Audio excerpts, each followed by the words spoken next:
Anya Kuznetsov's voice was flat. Victor, you should stick with the pistol. Chloe Vance nodded in agreement. Whatever the fallout, we'll cover for you. Here.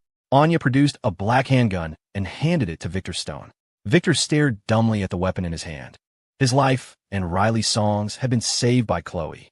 If she asked him to trade his life for another, he wouldn't hesitate. But he was worried about them. What about you two? Anya drew two sharp, specialized daggers from her belt, one in each hand. I'll use these. Oh, I don't need anything that complicated, Chloe said, her tone breezy. She then pulled a German-made Heckler and Koch MP5 submachine gun from behind her back. Something simple will do. Victor's jaw dropped. You call that simple, Miss Vance? So the strategy is precision strike when you're poor, overwhelming firepower when you're rich? What about friendly fire? All those people downstairs are Zara's family. A cold sweat beaded on his forehead. He swallowed hard. Miss Vance, maybe we should switch. What's that supposed to mean?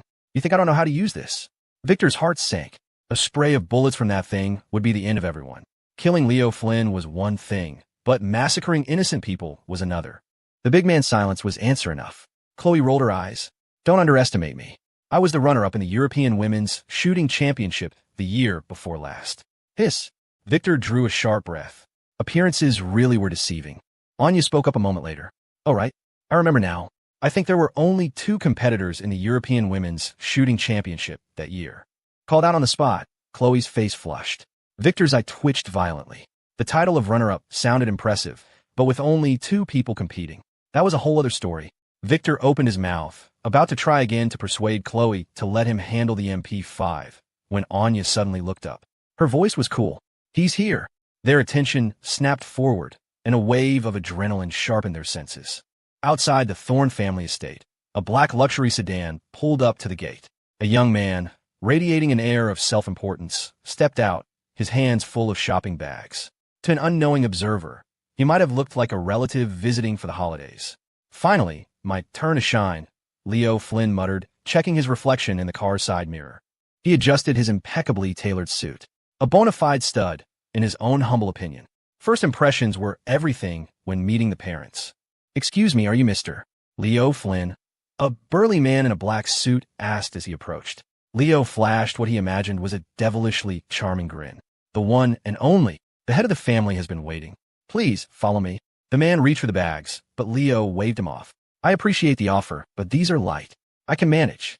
The guard didn't press the issue and led the way. Leo followed, practically skipping with self-satisfaction. Soon, they entered the Thorne family's living room. Dozens of eyes turned in unison to fixate on him. For a split second, Leo felt a flicker of nervousness. But then he spotted Zara Thorne in the crowd, and the feeling vanished. She was stunning tonight, her skin like porcelain, dressed in her signature fiery red. Leo, my boy, come in.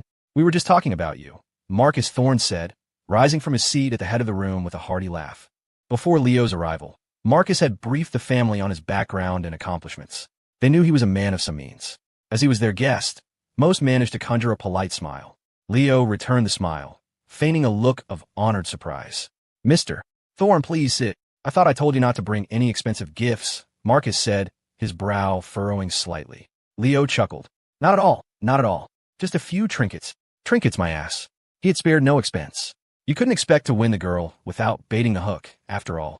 Of course, Leo Flynn never made a deal where he lost. In his mind, these gifts were merely on loan to the Thorne family, a temporary deposit. What was his would always be his. The thought was so ruthlessly transactional, it would have made a vulture weep. Marcus smiled and had someone take the gifts, then pulled Leo to his seat. You've been a stranger these past few days, son. You should neglect an old man like me. Leo was momentarily stunned. Wait, what? I didn't even get to describe what's in the bags. That was my chance to show off. Can't you at least let me finish my spiel before we sit down? If I don't get to brag, I'll explode. People think I brought them cheap junk. Haha, Mr. Thorne, I've just been so busy lately, Leo said smoothly. Too many things on my plate. But I promise, the moment I have free time, I'll come visit you. He then turned to the others. Hello, aunts and uncles. I'm Leo Flynn. Leo like the lion. And Flynn. Well, you know, in like Flynn. You could just call me Leo. He had to nail the first impression.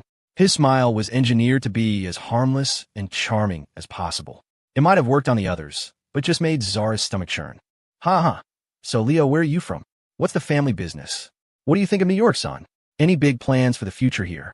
After a few drinks, the floodgates opened. The Thorne family had a barrage of questions for Leo. This was about their precious Zara's future. After all, it was no laughing matter. The more detailed the questions, the better. Leo, it had to be said, looked the part tonight. He had successfully suppressed his usual aggressive aura, appearing perfectly harmless and easygoing. I'm from a town in the Midwest.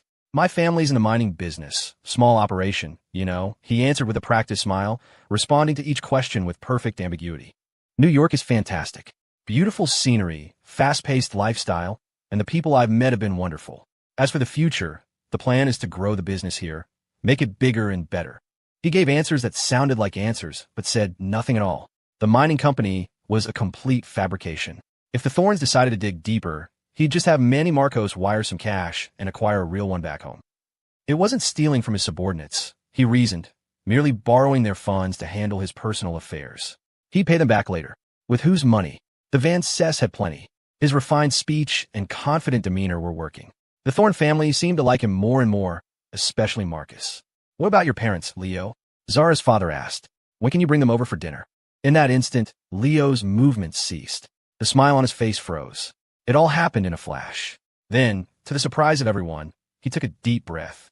His voice was laced with 3 parts sorrow, 3 parts sincerity, and 4 parts painful memory. As far back as I can remember, I have no memory of my parents. I grew up in an orphanage. Everything I have today, I built with my own 2 hands. As he spoke, his eyes welled up with tears. He had his hand on his thigh, pinching it hard. Parents? What a joke. Those 2 brought me into this world and then abandoned me.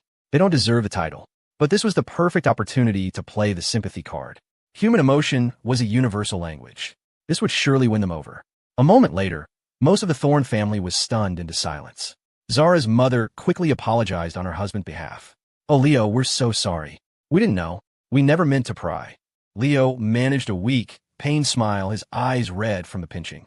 He put on a brave face. It's okay. It's all in the past. The sight made their hearts ache for him even more. They could feel his pain. Zara's brow furrowed in disgust. Does this man have no shame? Where's all this sentiment when you were doing those disgusting, vile things? Her hatred for Leo reached a new peak. If she didn't already know what kind of monster he was, she might have fallen for his act just like the rest of her family. Leo, if you don't mind, Marcus Thorne said, his voice thick with sincerity. From now on, you can think of me as your grandfather. Zara's expression soured. Grandpa, don't you think you're moving a little too fast? She snapped. A flicker of triumph crossed Leo's eyes, but he quickly hid it. Mister, Thorne is right, Zara. Relationships take time. We can't rush these things. The more Leo seemed to side with Zara, the more her family was convinced he was a good man. It was infuriating. They started to see Zara as the one being unreasonable. What a fine young man Leo was. A perfect match for their Zara. Come on, Leo, drink up, one of Zara's cousins said, raising his glass. Leo grinned and lifted his own. Cheers. The dinner party was in full swing, the conversation flowing as freely as the wine. Leo had quite a bit to drink, and his guard was down. He was laughing and joking with the family, completely at ease. No one noticed Zara pull out her phone. She opened a chat window, her long, elegant fingers hovering over the keyboard. She typed a single message, get him. But her thumb hesitated over the send button. The room was filled with warmth and laughter. It wasn't just her family. There were children present, her young nieces and nephews. The Thornes may have been in the business of crime, but killing a man in front of children. Zara couldn't bring herself to do it. Just as she was wrestling with her conscience, a phone buzzed. It was Leo's, vibrating in his pocket. Excuse me, he apologized, pulling it out. He glanced at the caller ID, Manny Marcos, and immediately declined the call. What is that idiot thinking, calling me now? He fumed internally. I'm in the middle of charming my future in-laws. And he interrupts? Is he insane? Sorry about that, he said, smiling at the family. Now, where were we? Before he could finish, the phone buzzed again. This time, someone else spoke up first. Go on, Leo. If it's important, you should take it. That's right, another added. We're not that formal here. Leo smiled, apologized again, and finally answered the call, his voice dripping with annoyance. What is it? Manny's urgent voice crackled from the other end. Dragon King, get out of there. It's a setup, a trap. Someone wants to kill you. Leo's eyes widened in shock and confusion, but he recovered in a heartbeat. He kept his expression neutral, pretending nothing was wrong as he made some idle small talk before hanging up. He turned back to the table, forcing a laugh. Ha ha, just some business at the office. Now, let's get back to the party. Zara had been watching him during the call. She saw the flicker of alarm in his eyes, the subtle shift in his demeanor. It was impossible to miss, given that her entire focus was on him. As she wondered what was happening, Leo stood up, a sheepish grin on his face. Aunts, uncles, I think I've had a little too much to drink. I need to use a restroom. Of course. Andy, show your cousin Leo to the washroom. No one, not even Zara, suspected anything was amiss. Leo followed the young man, Andy, out of the room. Zara had been planning to wait for him to come out, her resolve now hardened. Wait a minute, she thought suddenly. Leo going to the restroom. This is the perfect opportunity. It would keep the children from seeing anything. A flimsy justification, perhaps, but better than nothing. Biting her lip, Zara made her decision. Her fingers flew across the screen, typing a new message and sending it to Chloe. Bang! Upstairs, the door to Zara's bedroom flew open, and 3 figures rushed out. The moment the door opened, Zara shot to her feet and shouted to them, "This way. Follow me." Moments before Leo's phone call with Manny Marcos. At the Marcos estate, Manny was enjoying a family dinner when an unknown number called him. He knew it wasn't a spam call. His provider filtered those out for high-profile clients. It had to be a business associate or a new contact referred by one. He answered. Hello. A woman's voice, cool and playful, came through the line. If you don't want a Dragon King to die, get him out of the Thorn House. Now, Manny's blood ran cold. Who is this? The woman chuckled. You don't need to know who I am. You just need to know that if you don't do what I say, you and your master will be permanently separated. Ha ha. Her laughter was joyous, almost wild. Before he could ask another question, she added, don't bother calling this number back. I won't answer. I'll contact you when I want to. And one more thing. This conversation is between you and me. Understand? Otherwise, she purred, there won't be a next time. Click. The line went dead. Panic seized him. He immediately dialed Leo's number. The caller knew Leo's identity as the Dragon King, and they knew his personal number. This couldn't be a scam. It was better to be safe than sorry. This was the call that had interrupted the dinner party. This way. Follow me. Zara sprinted towards the restroom Leo had been heading for. Behind her, Anya vaulted over the grand staircase, railing in a single, fluid motion, landing silently and falling in step just behind Zara. Victor and Chloe were right behind them. The scene plunged the Thorn family into chaos. What the hell is happening? Mommy, are Annie Zara's friend holding toy guns? They look like mine. Zara, what do you think you're doing? Zara's father roared, his face turning purple with rage as he shot to his feet. By then, Zara, Anya, and the others had reached the closed bathroom door. Bang! Bang! Bang! You bastard, Leo! Get out here! Zara screamed, hammering on the door like a madwoman. Thump! A muffled crash came from inside, followed by a meek voice. Sis, it's me. Andy. Zara froze. Behind her, Anya, Chloe, and Victor came to a halt. Get out here and tell me what's going on. Just a sec, the weak voice replied from within. A terrible feeling washed over Zara. Her brow furrowed. Hurry up. Okay, I'm coming. The door creaked open, and a pathetic-looking Andy Thorn emerged. A dark, wet patch had spread across the front of his pants. It didn't take a genius to figure out he'd wet himself. His face was a mask of misery. Where's Leo? Zara demanded. Leo said he was going outside for a smoke, Andy stammered. His eyes then fell on the figures behind Zara. Holy, that's a big. Wait, no. Holy, that's a black. What the hell is happening? Why are they holding guns? His heart hammered against his ribs. He swallowed hard. Was this some kind of lover's quarrel gone nuclear? Damn it. Zara's face was a storm cloud. Hearing this, Anya had already bolted for the main entrance. Victor and Chloe didn't hesitate, sprinting after her. The rest of the family had caught up. Zara's father's voice trembled with fury. Zara Thorn, what have you done? A perfectly good family gathering had devolved into this nightmare. What parent wouldn't be furious? He blocked her path. I'm doing what I know is right. Dad, don't try to stop me. Slap. The sound echoed through the hall. Her father's hand cracked across her face with the full force of his anger. What is right? He bellowed, spittle flying from his mouth. You tell me. You bring a boy home, your supposed boyfriend. We welcome him. We treat him like family. And now you tell us you lured him here to kill him? Is this your idea of what's right? A string of furious questions followed. Zara's other cheek was now crimson, and a trickle of blood appeared at the corner of her mouth. Her voice was still defiant. Yes, this is what I have to do. She pushed past him. This time, he didn't stop her. The rest of the family stood frozen, utterly dumbfounded. What was going on? Their fierce, independent niece had gone completely insane. Inviting a man over for dinner just to murder him? It was surreal. Inside a black sedan speeding away from the Thorn estate, Leo Flynn was having a meltdown. I knew something was wrong. I felt it when I took out that Petrocelli clown. He raved, clutching his head in the back seat. Why would the Thorns do this to me? I bent over backwards for them, smiled until my face hurt. What did I do to deserve this? Was this their idea, or is some other snake pulling the strings? He replayed the dinner in his mind. He couldn't recall a single moment where anyone had seemed hostile. If they were hiding it, then every last one of them was a master actor, a chilling thought. The call had come from Manny. For now, he had to trust him. Anyone who tries to hurt me will burn in the deepest pits of hell. Meanwhile, in a darkened room at the Hayes estate, Serafina Hayes sat curled in a chair, dressed in a sheer, black lace nightgown. The curves of her body were silhouetted against the faint light. On the table beside her sat a wine glass and several empty bottles. "You call me stupid, didn't you, Asher?" she whispered to the empty room. "You look down on me. Do you know what true, soul-crushing agony feels like?" The words were chilling, but the expression on her face was a twisted, almost ecstatic mask. She looked broken. She raised the glass, draining the last of the red wine. A giggle escaped her lips, teetering on the edge of madness. "You will," she cooed. "You'll know that pain soon enough. Leo can't die yet. I'm going to tie him up, and then I'm going to tie you up, and I'll make you watch, Asher. You'll watch with your own eyes as Leo dies right in front of you. I'm going to extinguish every last reason you have to live in this world. I'll make you feel a pain that starts in the deepest part of your soul." She paused, a sickly sweet smile gracing her beautiful face. "Won't that be fun?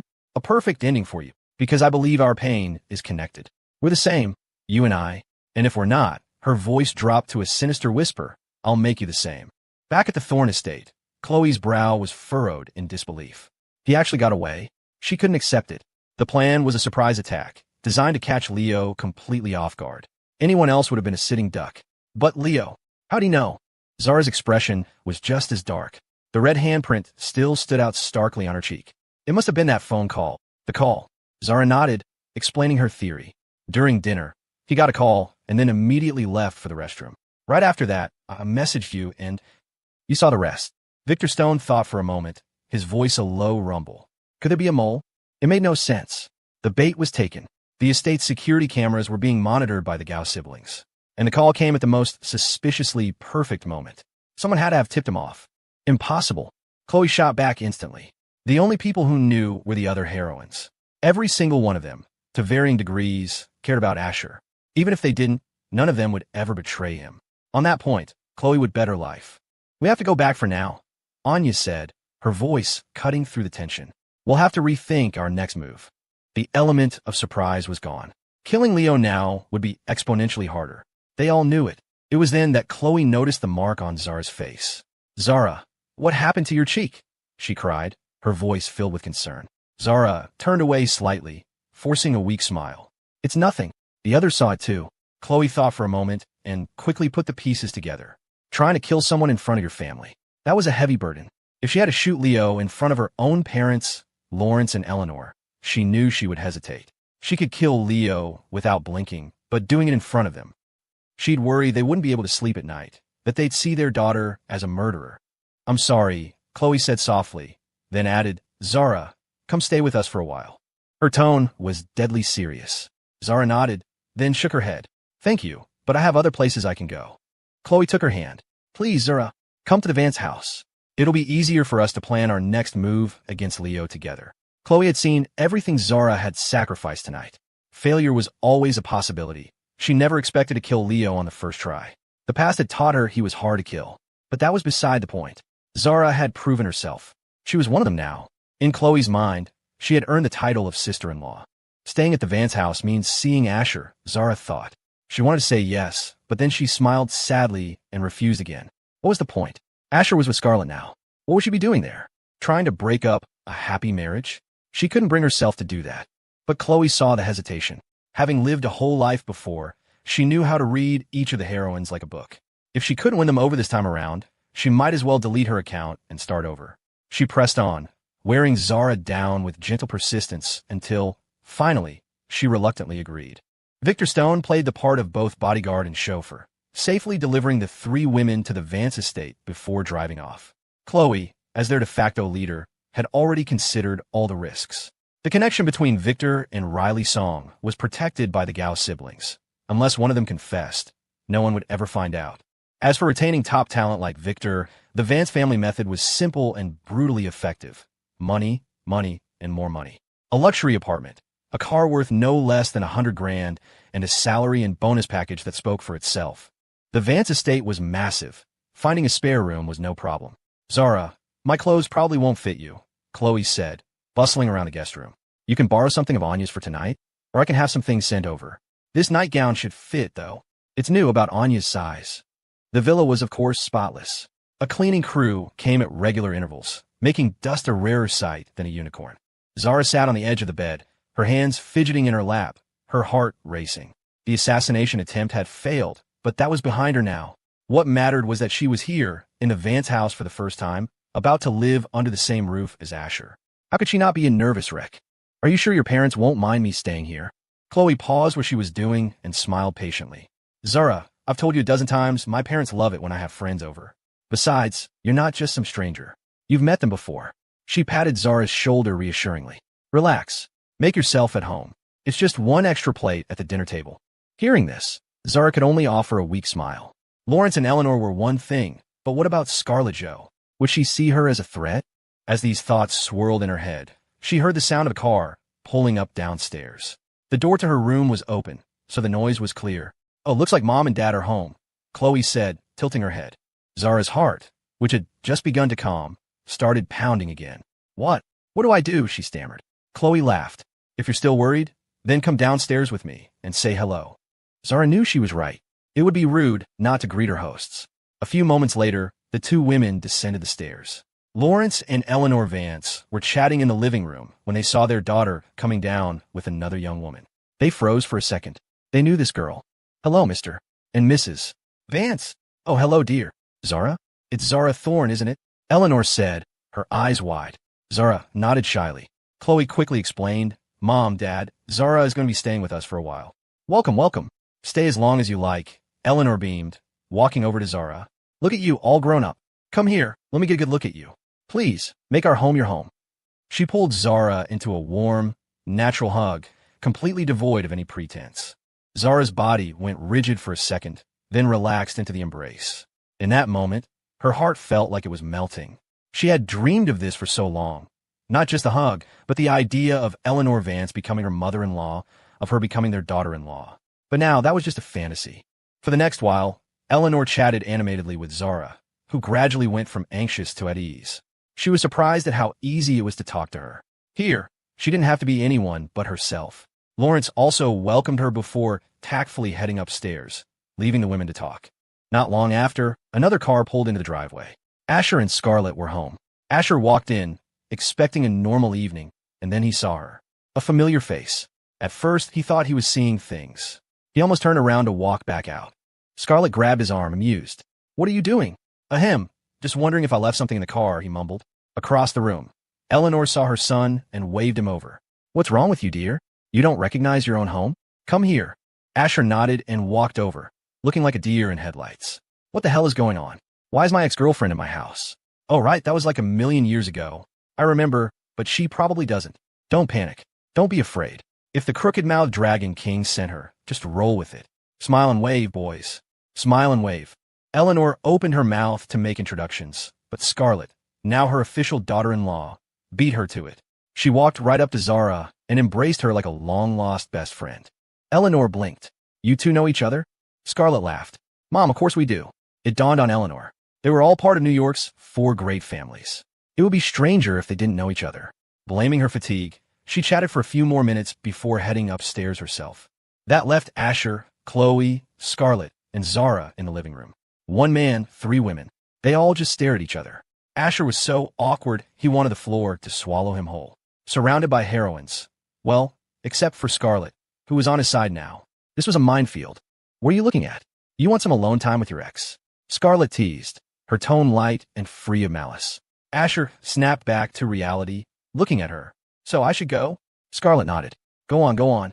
Go upstairs and wait for me. Steeling himself, Asher walked towards the stairs, his outward calm a stark contrast to the screaming chaos in his head.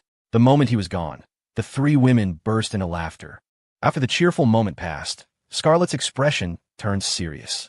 Were any of you hurt tonight? She asked. She didn't ask about the outcome, but went straight to the heart of the matter.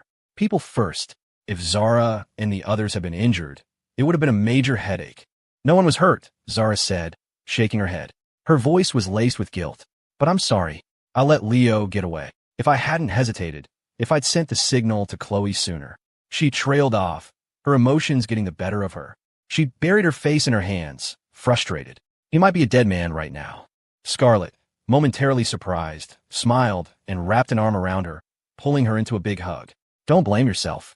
If we fail once, we just try again. We'll get our chance. Of course, Scarlett knew that a failed attempt would make Leo exponentially harder to kill.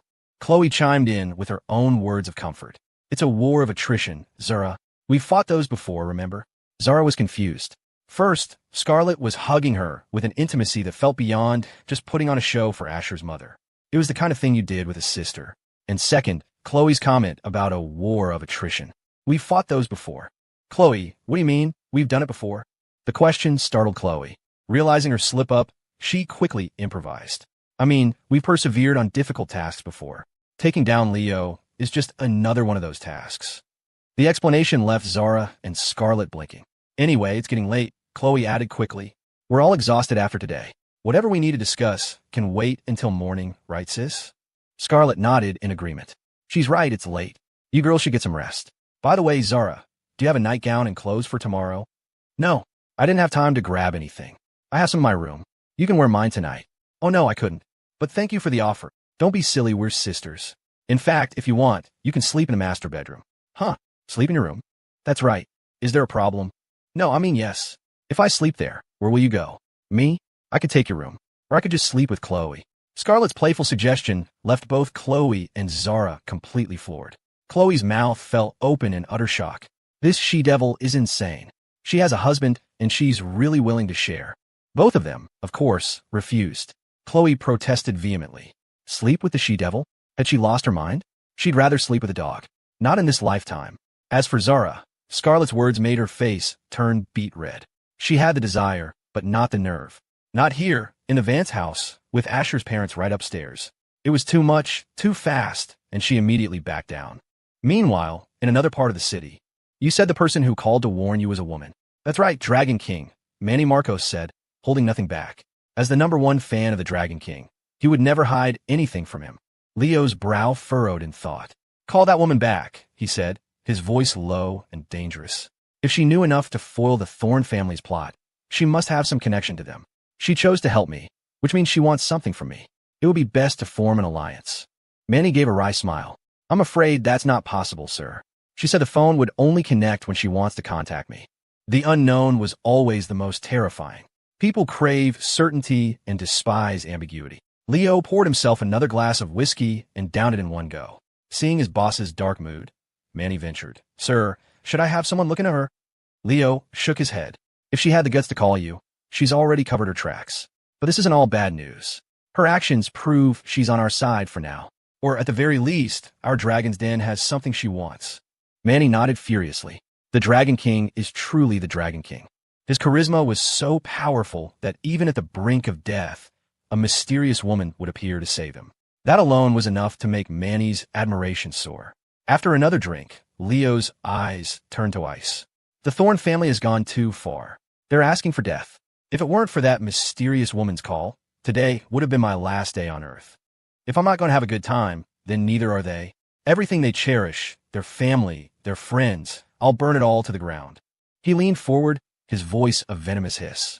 Get a message to the Praetorian Guard. Tell them the time has come to earn their keep. I want 15 of our best equipped men, our most loyal soldiers, to launch a surprise attack on the Thorne estate tonight. I want the world to know that anyone who tries to kill Leo Flynn had better be prepared for the consequences. They'd better ask themselves if they can handle my revenge. The Praetorian Guard was the secret force Leo had been building on American soil. Money wasn't enough. You needed muscle. Otherwise, you end up in situations like tonight, with your head on the chopping block. The members were recruited from the dregs of society, orphans with no ties, desperate men who would do anything for money, and those with sick relatives and crushing medical debt. Of course, the Praetorian Guard, despite its noble name, engaged in the filthiest of trades. Contract killing, loan sharking, even drug trafficking. Leo turned a blind eye to the details. He left that to his lieutenants. All he needed was a blade he could point at anyone, at any time. We will bring chaos to the Thorne family. Manny's eyes were bloodshot. He had almost lost his big brother tonight. An eye for an eye. Whoever had unleashed this pain would now have it returned 100-fold. Zara Thorne couldn't sleep that night. No one called, no one texted. The room was silent, but her mind was racing. She tossed and turned until 6 a.m. before finally drifting into an uneasy slumber. The Thorne family had a much rougher night. A group of heavily armed, fearless men launched a sudden, ferocious attack on the estate. It was a holiday, and the Thornes never expected an enemy to strike on such a day. The family's reputation alone was usually enough to deter any would-be aggressors. But not this time. Despite the surprise, the Thorne family's casualties were double that of the attackers. As a major crime family, they had plenty of muscle on payroll, and it was these hired hands who paid the ultimate price. A few extended family members were injured, but miraculously, no one in the direct line was killed. Gunfights were not unheard of in their world, but the scale of this attack was massive. After dealing with the intruders from the Praetorian Guard, the family had to expend enormous resources to clean up the scene and suppress the news. No one in the Thorne family slept a wink. Around 7 a.m, Chloe was jolted awake by a phone call. "Chloe, we have a problem." It was Raina Gao, and she didn't waste time with pleasantries. The words instantly cleared the fog of sleep from Chloe's mind. "Chloe, we have a problem." It was Raina Gao, and she didn't waste time with pleasantries. "What happened?" "I just got the news and called you immediately. There was a massive firefight at the Thorne estate last night. I pulled the surveillance footage. I'm estimating at least 20 casualties." "It was that rabid dog," Chloe snarled, her eyes burning with a murderous light. Compared to the catastrophic losses of her past life, a few dozen casualties was just the beginning. Raina added, "Right, videos started leaking online, but I've already deleted them. Kevin and I deployed a worm that specifically targets anyone posting them. The moment someone tries to upload a related video, the worm infects their device and deletes everything, including the original file. I'll do whatever I can to contain this." The Thornes were an old-school crime family. In the age of social media, any spark could become an inferno. A major gun battle like this could easily spiral into a public relations disaster that would be crippling for them. Of course, while the internet grants every keyboard warrior the power of a god, above them are the code lords, the true emperors of the net who control the source code. And Raina Gao was an empress. In the real world, she might be a timid, socially awkward geek. But in the digital realm, she could single-handedly hold back an army of millions. The gap in skill was just that vast. Chloe's nose tingled. "On behalf of Zara and the Thorne family, thank you, Raina. This is my fault." Raina's tone sharpened. "What are you talking about? Thank me? We're family. I'm your sister. And how is this your fault? Even if you hadn't made a move, that bastard Leo would have done something eventually.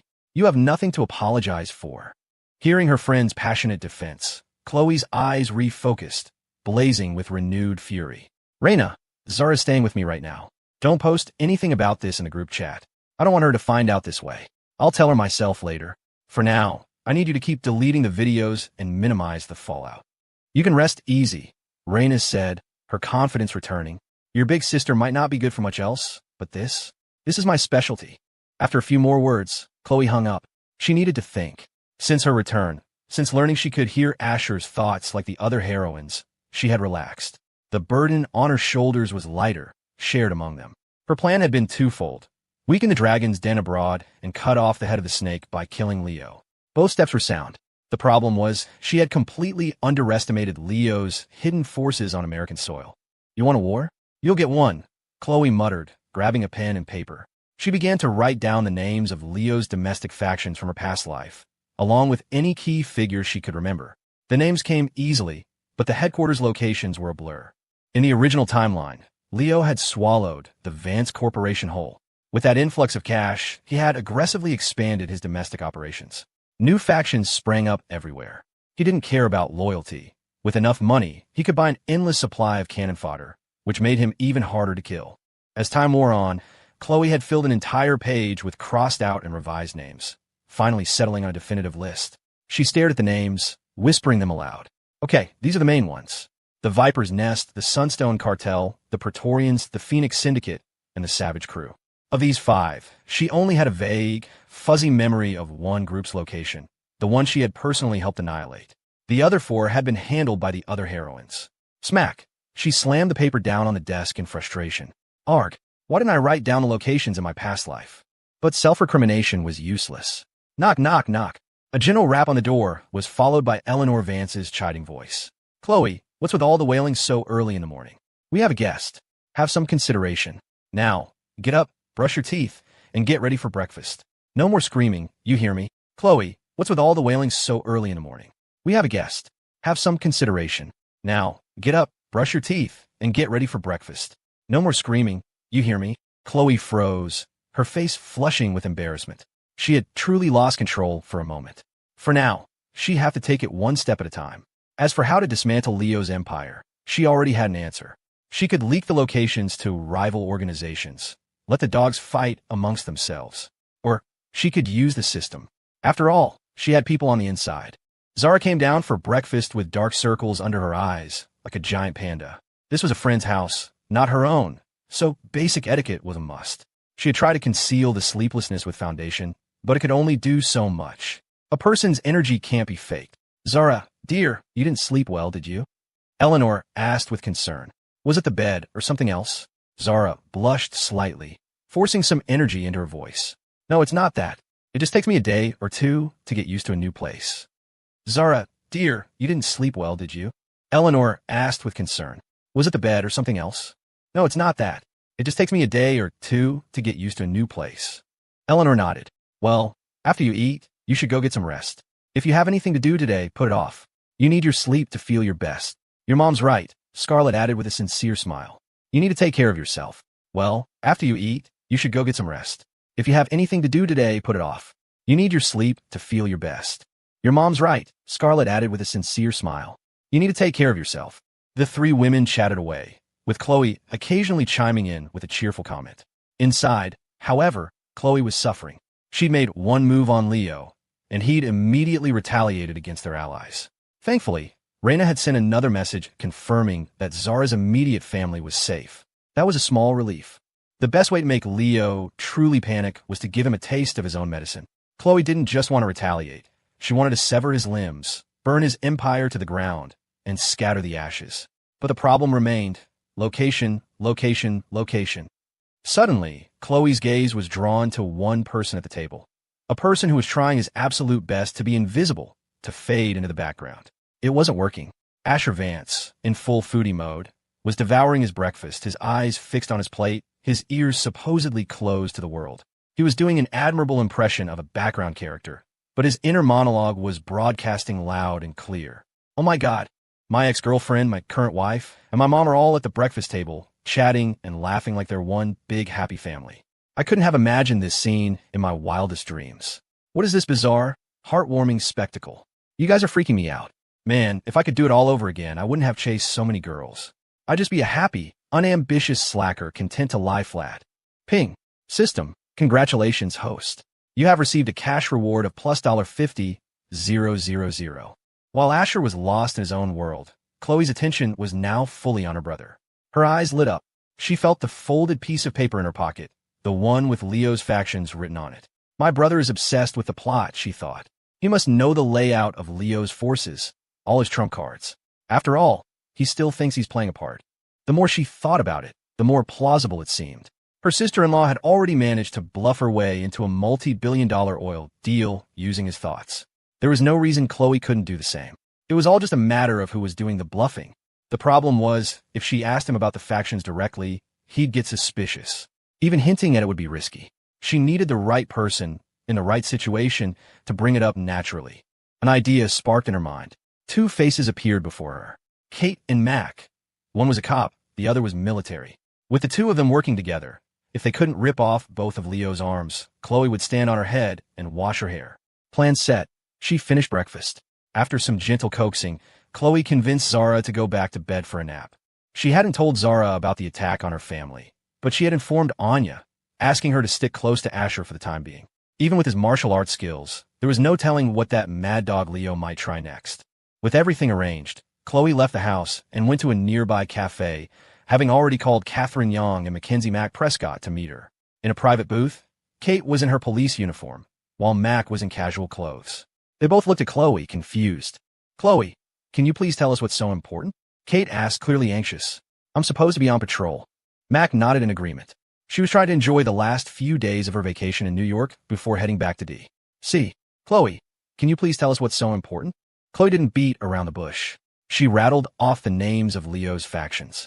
The Viper's Nest, the Sunstone Cartel, the Praetorians, the Phoenix Syndicate, and the Savage Crew. The Viper's Nest, the Sunstone Cartel, the Praetorians, the Phoenix Syndicate, and the Savage Crew. At first, the two women looked baffled. Then, a look of dawning horror crossed their faces. Smack! They both slapped the table in unison, shooting to their feet. Chloe, where did you hear those names? They demanded, their voices a mixture of shock and urgency. Chloe, where did you hear those names? They demanded, their voices a mixture of shock and urgency. Seeing their reaction, Chloe felt a slow smile spread across her face. As officials, they clearly knew more than she did. She launched into the story she had prepared beforehand. I overheard it from my brother's thoughts. You know how he is. He doesn't see us as outsiders, so he just lets every secret spill out in his head. He's a great guy, but he's just too honest. I overheard it from my brother's thoughts. You know how he is.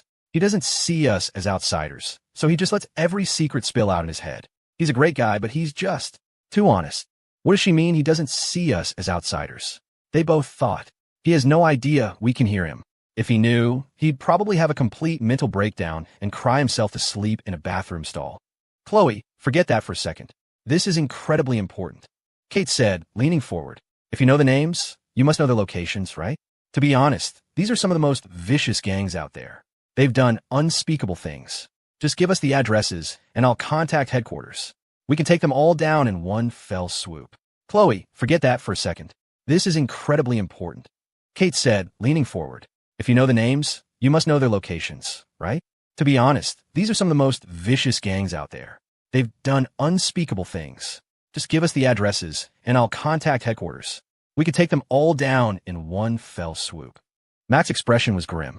The military has been monitoring these groups for a while now, too. If necessary, I can talk to my grandfather and get you reinforcements, even though she lived in D.C. Mac had heard of one or two of the 5 factions, and none of it was good. The two were practically vibrating with righteous fury. Chloe knew she had them. Now, she just needed to add a little more fuel to the fire. The military has been monitoring these groups for a while now, too. If necessary, I can talk to my grandfather and get you reinforcements. Kate, Mac, there's one more thing you need to know. The man behind all 5 of these organizations, the one pulling all the strings, is Leo Flynn. Silence. A dead, profound silence. Then the two women erupted. It's him again. I knew he was no good. I can't believe it. He looks so clean-cut, but he's a monster. My cousin doesn't deserve to be killed by scum like that. Leo isn't worthy. It's him again. I knew he was no good. I can't believe it. He looks so clean-cut, but he's a monster. My cousin doesn't deserve to be killed by scum like that. Leo isn't worthy. Their reactions were even more intense now. Kate, the righteous cop, had a fire in her eyes. Chloe smiled. It was working perfectly. Leo Flynn was finished, and he had no one to blame but himself. Both women stared at Chloe, their eyes blazing with intensity, determined to get an answer.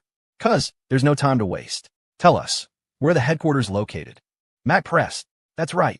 I'll go back and tell my captain. We'll get the commissioner on board immediately. Those bastards are going down," Kate declared. Chloe gave them a wry smile and spread her hands helplessly. "I don't know the exact locations." Mac. Kate. After all that build-up, she was telling them she didn't know? What was the point of knowing the names? This was like taking off your pants to fart. A completely useless extra step. Chloe, guessing what they were thinking, quickly added, "I may not know, but someone else does." "Who?" they asked in unison. Chloe took a sip of her coffee, set the cup down, and said, "My brother, Asher." They should have known. Kate stood up abruptly, ready to march out the door and head straight for Asher. Chloe quickly grabbed her friend's arm. "Where are you going?" "Isn't it obvious, Chloe? I'm going to find Asher and get the locations from him." No, you can't." Chloe shook her head like a metronome, refusing to let go. Kate was baffled. Chloe got the information from Asher, but didn't get the most crucial part. Now Kate, was going to ask him, and Chloe was stopping her. What was she thinking? "Why not?" Kate asked, her brow furrowing. Chloe explained with a wry smile. "It's not that I don't want you to ask him, but you can't just storm over there in a frenzy. That's the wrong approach. Kate, just listen to me for a second. If we ask my brother these questions directly, we'll blow our cover, won't we? Like I said, you have to be subtle about it." Kate looked intrigued. "How do we do that?" "Great question," Chloe said, leaning in like a master strategist. "I'll teach you. In a little while, you and my cousin will find an excuse to invite my brother out. Mac, you should be the one to do it. Just say you want to get afternoon tea or something. Or invite him to dinner. Then, during the meal, you start talking about those 5 factions. Remember, not too loud, not too quiet, just loud enough for my brother to overhear. Once he hears it, the rest is easy, because you can both hear his thoughts. After that, you don't need me to tell you what to do. You improvise. You anticipate his reactions. If he starts getting anxious or uncomfortable in his thoughts, you change the subject. Once he calms down, you bring it up again. It's a gradual process. You have to be gentle. Don't just jump straight to the main event. If you want a deep conversation, you have to take your time. The 2 women were stunned. Holy crap, they thought. They never would have imagined such a tactic. This was a whole new level of spycraft. It wasn't their fault. Mac was new to this whole mind-reading thing, so of course she wouldn't know. And Kate, while she'd been aware of it for longer, usually felt so flustered around Asher that she'd buried herself and worked to avoid thinking about it. She'd never considered how to properly weaponize his inner monologue. A moment later, they both started clapping softly, giving their teacher a thumbs up. Chloe, you're a genius. I've learned so much today. When I get a commendation for this, I'm treating you to a massive dinner. Chloe waved a hand dismissively, as if it were all basic knowledge, and urged them to put the plan into action. The invitation, of course, had to come from Mac. It was more natural. After all, Asher was her cousin. Even without a blood relation, a cousin is a cousin. When you need a favor, you call your cousin. And so, under Chloe's tactical guidance, Mac called Asher and put the phone on speaker for the other 2 to hear. After a few rings, he picked up. Hey, cuz. What's up? Chloe waved her hand, giving Mac an encouraging look. It's showtime. Mac held the phone and smiled. What's up is that I've been in New York for ages, and you haven't even taken me out to dinner. I'll let it slide that you were busy getting married and being all lovey-dovey with your new wife, but you should have some time for your favorite cousin now, right? Of course. What do you want for lunch? Anywhere you want to go after? I've already picked out the perfect restaurant. Oh, okay. Just send me the address. You got it. After a bit more small talk, Mac hung up. Her heart was pounding. It felt like old times, but in reverse. It had always been Asher inviting her out. She was usually the passive one, which was completely out of character for her usual bold personality. But when it came to matters of the heart, she always found herself tongue-tied. This was the first time she had ever taken the initiative, and to her surprise, it wasn't that hard at all. Now it's all up to you too, Chloe said, her voice full of encouragement. They both nodded grimly. Evil will finally face justice. Don't worry, Chloe. We won't let you down. Busy. Mac's phone started ringing again. The 3 women stared at it, confused. It was Asher.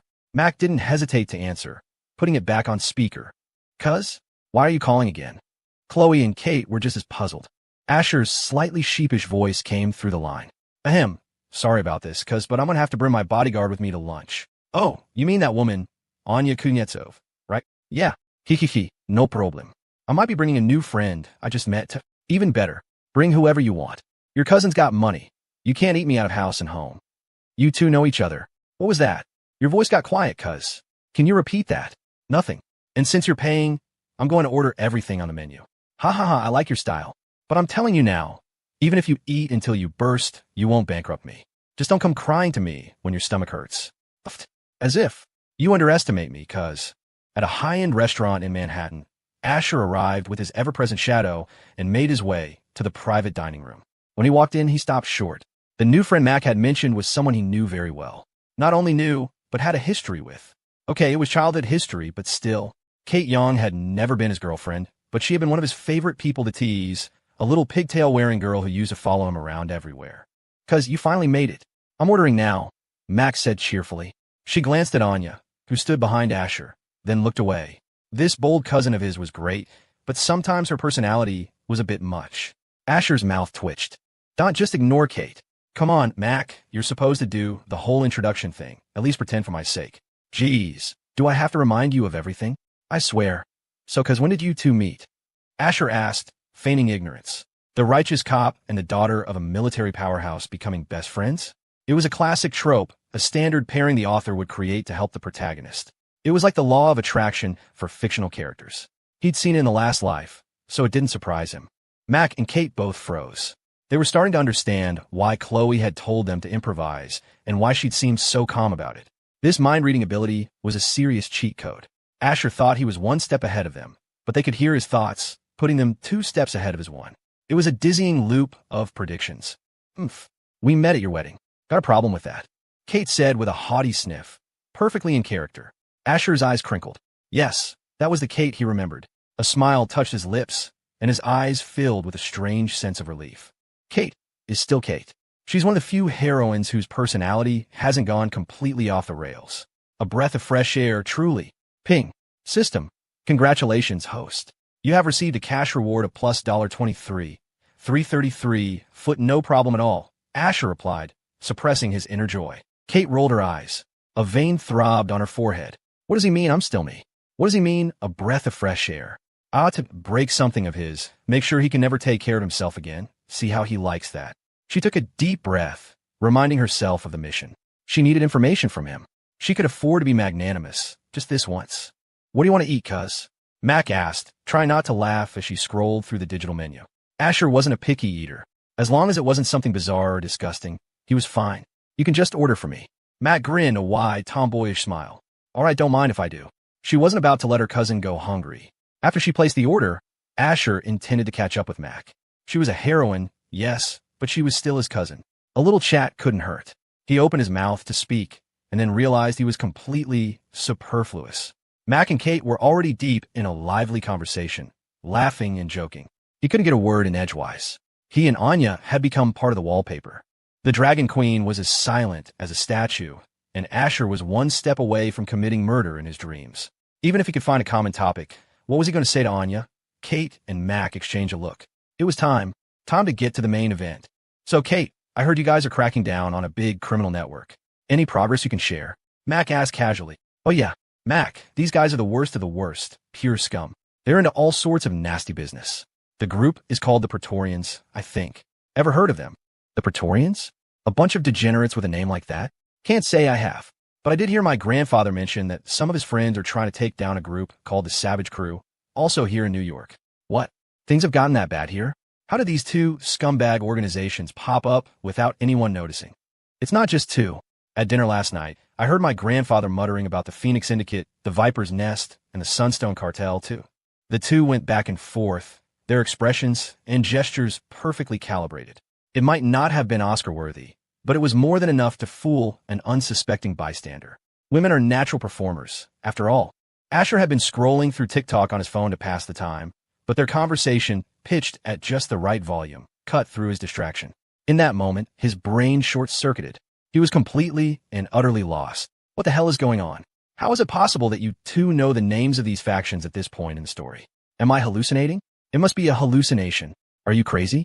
You're going to dismantle his entire operation. Those are the foundations of your future husband's power. Don't destroy them.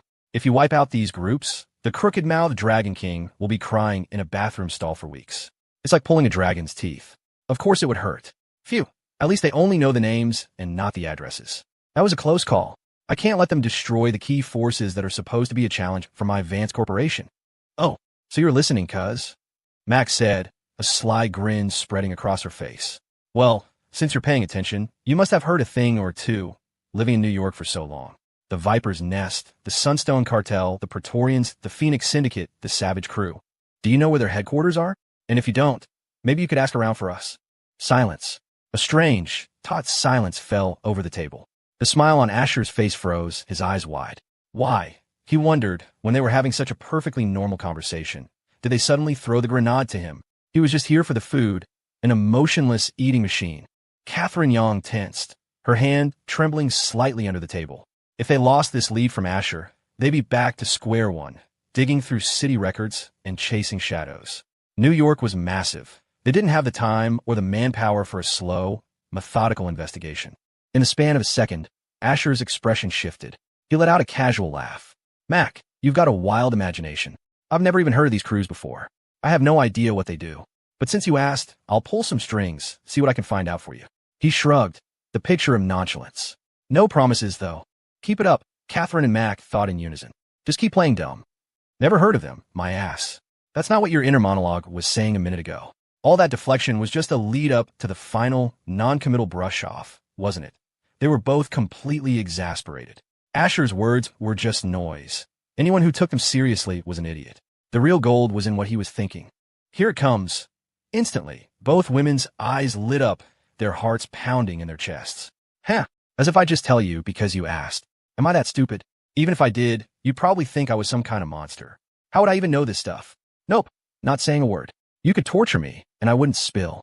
Not in this lifetime. But thinking about it? Sure, why not? It's not like they can hear me. Let's see. We're the crooked-mouthed Dragon King's little clubhouses again. All right, since you asked so sincerely, I guess I could be merciful and share the details with my own brain. The Savage Crew operates out of a port in the southwest, probably somewhere in Bayonne, New Jersey. The Viper's Nest is over on an industrial street in Queens, disguised as a small import-export business called Serpent Global Imports. Real subtle, just naming it after your crew. Anyone not in the know would search for ages. The Sunstone Cartel, the Praetorians. Asher felt their gazes lock onto him and felt a surge of triumph. They could ask all they wanted. He'd just keep stonewalling. He wouldn't tell these heroines a damn thing. They'd have to figure it out themselves. As he was reveling in his own cleverness, the system's notification chimed at his head. Ping, congratulations, host. You have gained stamina +1. The cold, mechanical voice shattered his good mood. Are you kidding me?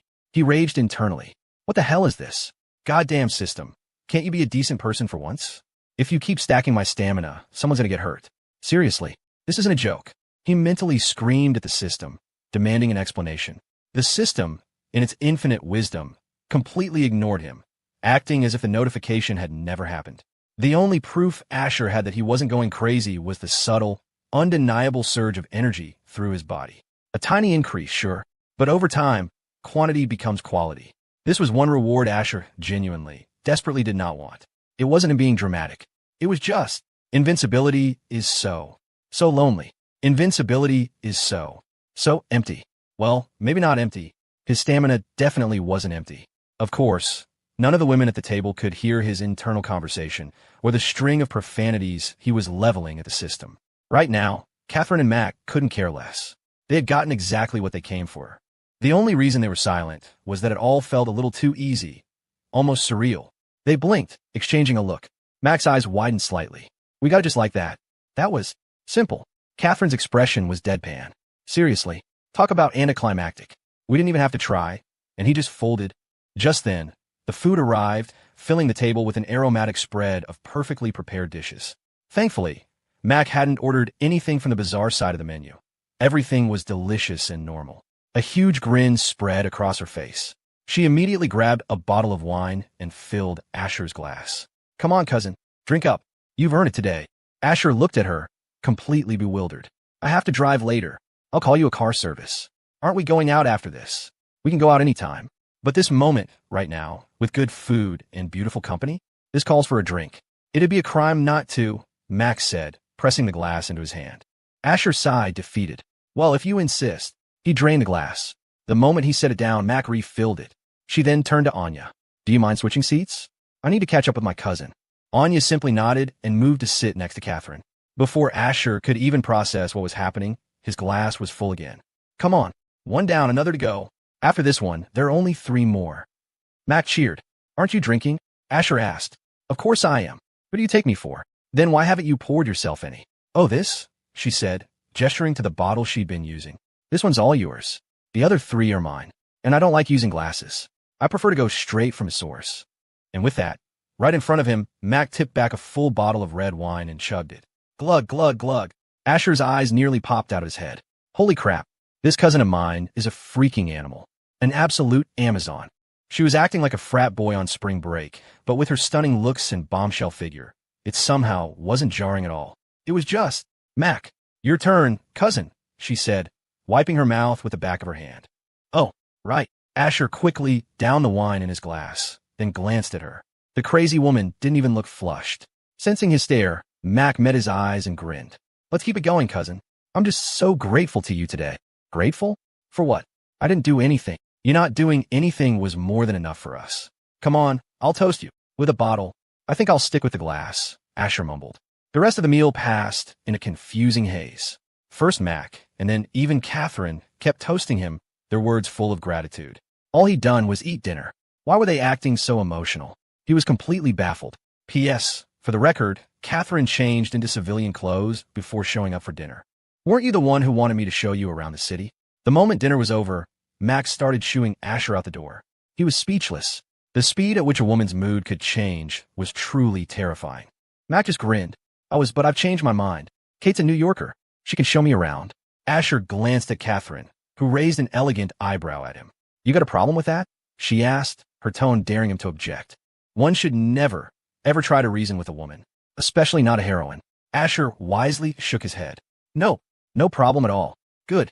Catherine sniffed, a small, triumphant smile playing on her lips. Since Mac had a guide, Asher saw no reason to stick around and be a third wheel. He grabbed Anya, who hadn't touched a drop of alcohol all night, and they left, saving him the trouble of calling a car. Once the two were gone, Mac and Catherine looked at each other, their expressions electric. Mission accomplished, Mac whispered, barely containing her excitement. We got him. The Savage Crew, the Phoenix Syndicate, and the Sunstone Cartel are all in remote locations. Perfect for a military operation. Then the Praetorians and the Viper's Nest are ours, Catherine said. The NYPD can handle them. Sound good. Let me know if you need backup. Will do, Mac. First, I need to call Chloe. Catherine's face was flush with victory. Chloe deserved a massive thank you for this. If Leo Flynn knew that the secret factions he'd spent years cultivating were about to be carved up like a Thanksgiving turkey, he'd probably cough up blood. A moment later, the call connected. How'd it go? Chloe's voice came through the phone. Chloe, you're a genius, Catherine exclaimed, unable to keep the excitement out of her voice. The plan worked perfectly. Asher sang like a canary. Knew he would, Chloe said, clearly pleased. She'd been worried about how to deliver for Zara. Now, she could breathe easy. Kate, I need you to do something for me. Anything. Last night, Leo sent men from those crews to attack the Thorne estate. At least 20 people were injured or killed. That's 20 families who lost a husband, a son, a father. 20 families shattered. I haven't told Zara the details yet, but I want you to promise me. Don't hold back with those animals. The Thorne family might be a criminal organization, Catherine knew, but they operated by a strict code. They never dealt in murder for hire, human trafficking, or drugs. Family rules were ironclad. Anyone caught touching that stuff, whether core family or a distant branch, would face severe consequences. Minor infractions meant losing a finger. Major ones meant broken legs or all 4 limbs. Catherine took a deep, steadying breath, her voice turning cold and hard. Don't worry, Chloe. I won't. Every single one of them deserves to die. 100 times over wouldn't be enough. Compared to the Thorns, Leo Flynn's 5 factions were pure scum. They'd do anything for money. They had no principles, no bottom line. After hanging up, Catherine's eyes were practically smoldering. Guns up. Let's move. Kill Flynn. Burn the dens. Mac blinked, startled by her sudden intensity. Catherine's expression was grim. Mac, those 3 crews are on you. I'm heading back to the precinct to brief my captain. I want them to move on this tonight. I'll call my grandfather. If we're doing this, we do it together. Let's wipe this filth off the map all at once. Catherine nodded sharply and hurried out. Mac was right behind her. NYPD precinct. Midtown South. Captain Miller had just gotten back from lunch with a colleague when Catherine pulled him aside. As her commanding officer, he was used to her intensity, but he couldn't figure out why she couldn't just talk in his office. What she told him next made his blood run cold. She laid out the details of the Viper's Nest and the Praetorians, explaining their front operations. She omitted Leo Flynn's name for now, as they had no concrete evidence linking him as the mastermind. But when she described the 2 crews and their disguises, Captain Miller's face turned beet red. Son of a bitch, he swore, slamming a fist into his palm. Those goddamn animals are so good at hiding in plain sight. Who the hell would ever suspect that the city's most wanted criminals were running a goddamn law firm? And a decently reputable one at that. The very monsters they'd been hunting for years were right under their noses. It was the oldest trick in the book. The most dangerous place is the safest place, he muttered. He looked at her, his expression suddenly serious. Kate, how sure are you about this intelligence? Catherine didn't elaborate on her source. Whenever he'd asked in the past, she'd deflected. But after working with her for months, he knew she was a damn good cop with an ironclad sense of justice.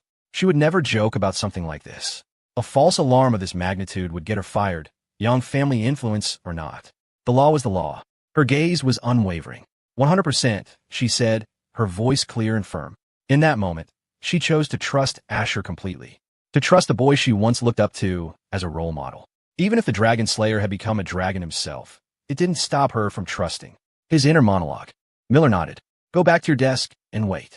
He turned and strode purposefully toward the major case squad's office.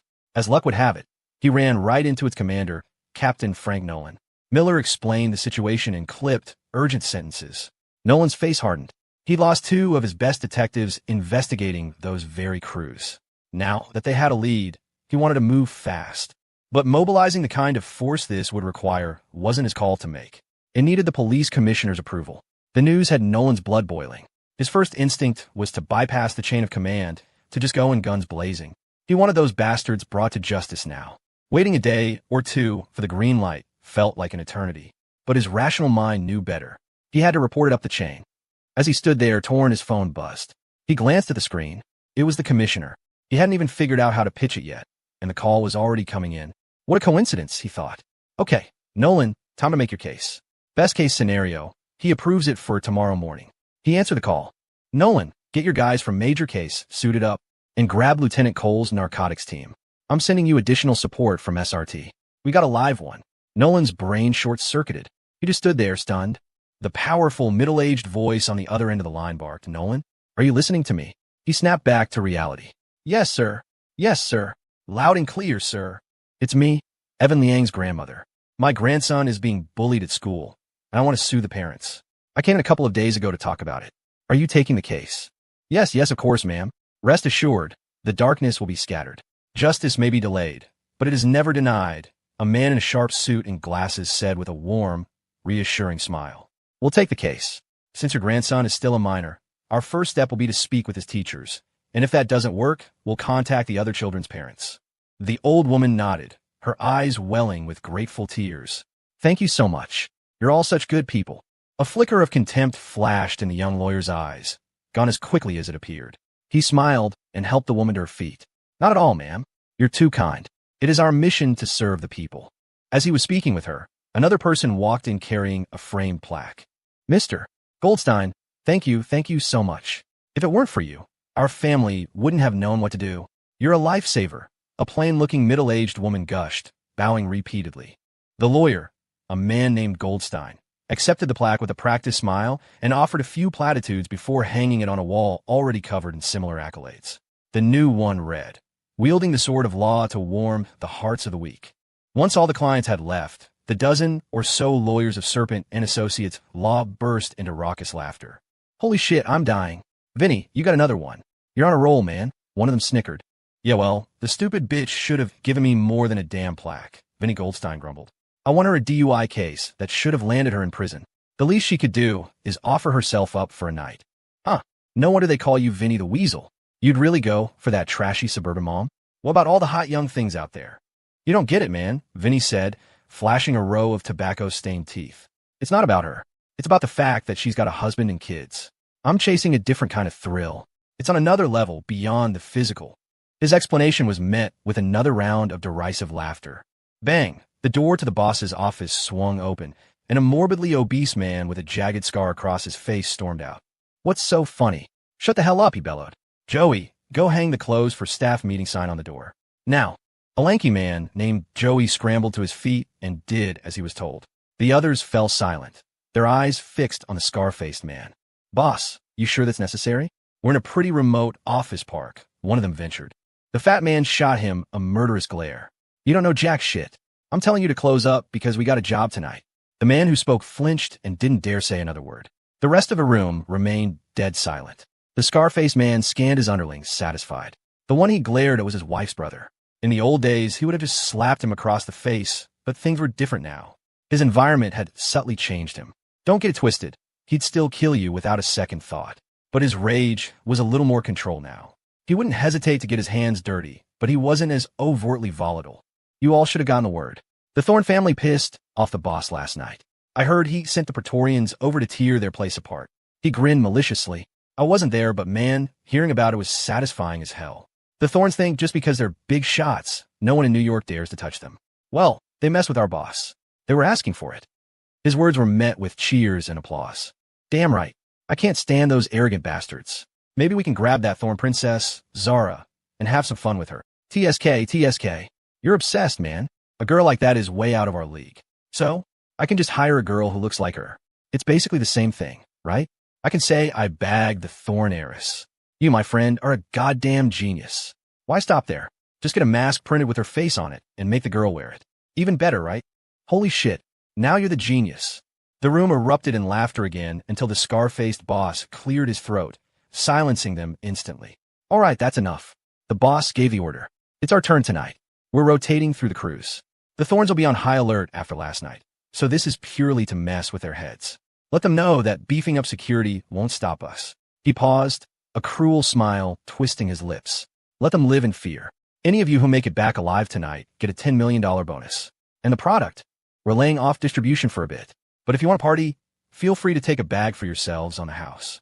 The room exploded. The dozen men inside cheered and hollered. They were so brazen because they weren't afraid of being overheard. They'd rented out the adjacent office suites, ensuring they were completely empty. Who was going to hear them? A ghost. Just as the celebration hit its peak, there was a sharp crash. A black metal canister smashed through the window. Before anyone could react, several more followed. HSSSSSSSSS. Thick white smoke began pouring from the canisters. The smile on the scar-faced man's face vanished, replaced by shock and fury. What the hell is going on? Boss, did they find us? Nobody move. Cough, cough, cough. Cough. Boss, I don't think they're here to talk. Cough. They have evidence, otherwise why throw tear gas? Cough, cough. God damn it. Cough. Grab your guns. This wasn't a probe. This was an extermination. For the Viper's Nest alone, the city had deployed 150 uniformed officers, 200 heavily armed SRT operators, and 150 detectives from the Major K squad. 500 personnel in total. The Praetorians, on the other side of the city, were receiving the same treatment. This was absolute, overwhelming force. They weren't playing by any rules. There would be no cautious approach, no drawn-out standoff that would give the criminals a chance to grab hostages. The NYPD had already cordoned off a 5-block radius. The assault began with a decisive, lethal strike. Why show sportsmanship to scum like this? Do they deserve it? Gino the Scar Moretti, the leader of the Viper's Nest, would die without ever knowing that the city had sent a small army to take down his crew of little more than a dozen men. His information was fatally flawed. He assumed it was a standard raid, maybe a few dozen cops at most. As he ordered his men to grab their weapons, he choked out another command through the tear gas. Burn it. Cough, cough. Burn everything. Don't leave any intel behind. Sal, Vinny, 8-Ball, you three provide cover. Cough. We're breaking out the side door. Burning the office meant destroying the computer files, the ledgers, all the incriminating evidence. But more importantly, it meant destroying the product, enough narcotics to get them all the death penalty. It was a two-pronged plan. 1. Go full psycho, guns blazing and shoot their way out. 2. If they got caught, the lack of evidence meant they'd get a few decades at most. With the other crews still out there, they could afford the best lawyers to get their sentences reduced. With a little luck, they might be out in 10, maybe even 5 years. The thugs scrambled, pulling out their weapons. Mostly handguns, with only 2 automatic rifles in the mix. They had never, ever imagined the police would come knocking like this. The firearms they kept were meant as a deterrent for rival gangs or unruly clients. After all, what's so unusual about a lawyer carrying a gun for protection? Okay, maybe it was a little unusual, but these weren't exactly legitimate lawyers. Being located in a dense urban area, the Viper's Nest was relatively lightly armed. They never fathomed that hundreds of men with assault rifles would come crashing down on them. Gino thought 3 of his best men with the 2 automatic rifles would be enough to hold the police off. He couldn't have been more wrong. The moment they stepped outside, they were met with a storm of lead that was beyond anything they had ever conceived. Daka daka daka daka. A hail of bullets tore through the air. A round grazed Gino's arm, sending a spray of blood. His men were cut down one by one. In that instant, clarity finally broke through his tear gas-addled brain. Grab hostages, he screamed, his voice raw with panic. There are too many of them. We can't break through. Less than 10 minutes into the firefight, half of his crew was dead or dying. The poor fight with precision. The rich fight with overwhelming firepower. You could try to be precise, but your enemy will just find cover. But when you blanket the entire area with suppressive fire, there is no escape. You can dodge, you can get lucky, you can have a miracle, but you only have to make one mistake. One slip, and you're turned into Swiss cheese. Gino was covered in dust and grime, his remaining men in no better shape. They all agreed with his frantic assessment. Hostages were their only way out, but there were no hostages to be found. The entire building had been evacuated. The few residents who couldn't be moved were being protected by dozens of heavily armed SRT operators on the floors above. Try to rush upstairs to grab someone would be suicide. Why hadn't they seen it coming? It was their own cleverness that had doomed them. By renting out the adjacent offices to prevent eavesdropping, they had also isolated themselves, cutting off any chance of an early warning. Less than 30 minutes after the first canister crashed through the window, only 2 men were left standing beside Gino. The ferocity on his face had evaporated, replaced by the primal, gut-wrenching terror of impending death. No one is born without fear, especially not men like them who had tasted the sweet life. The more you have, the more you have to lose. We surrender. We surrender. Gino shrieked, his voice cracking. The only reply was the deafening chatter of automatic weapons. In that moment, Gino understood. They weren't here to make arrests. They were here for extermination. Fear twisted into a final, rabid frenzy. He decided to go down fighting. Moments later, as he peeked out from behind a window frame, a police sniper's bullet erased his head from his shoulders. Similar scenes were playing out across the tri-state area. The Praetorians were better armed than the Viper's Nest, but they were outnumbered more than 10-1. After losing men in the attack on the Thorn estate the previous night, their numbers were already depleted. They didn't last long. The three crews operating outside the city were a different story. Their armories were extensive, rivaling that of small militia. They had stockpiles of weapons and product, always prepared for a rival crew to try and rip them off. But no matter how good their weapons were, they were facing a professional army, an army that outnumbered them more than 10 times over. Mac and Catherine hadn't just tricked Asher into revealing the locations. They had gotten detailed intel on the strength and distribution of each faction. That information was invaluable. If the authorities had gone in with equal numbers, the casualties would have been catastrophic. These were desperate men with nothing to lose, rabid dogs who would fight to the death. That's why overwhelming force was essential. A pack of rabid dogs, trying to take a chunk out of the hunter before they die, only to realize their teeth can't even break the skin. Even for men who claim to have no fear, watching their comrades get systematically annihilated filled them with a terror that shattered their resolve. The tree fell, and the monkeys scattered. They became a flock of startled birds, breaking formation and running in every direction.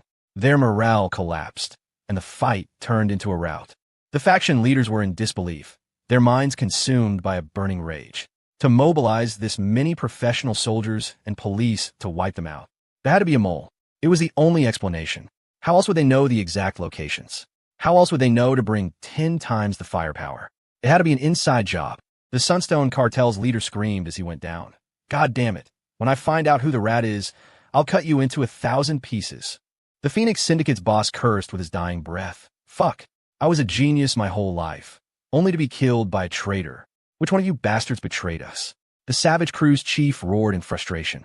This is such bullshit. I could die an honorable death, but to be stabbed in the back by some sneaky bastard.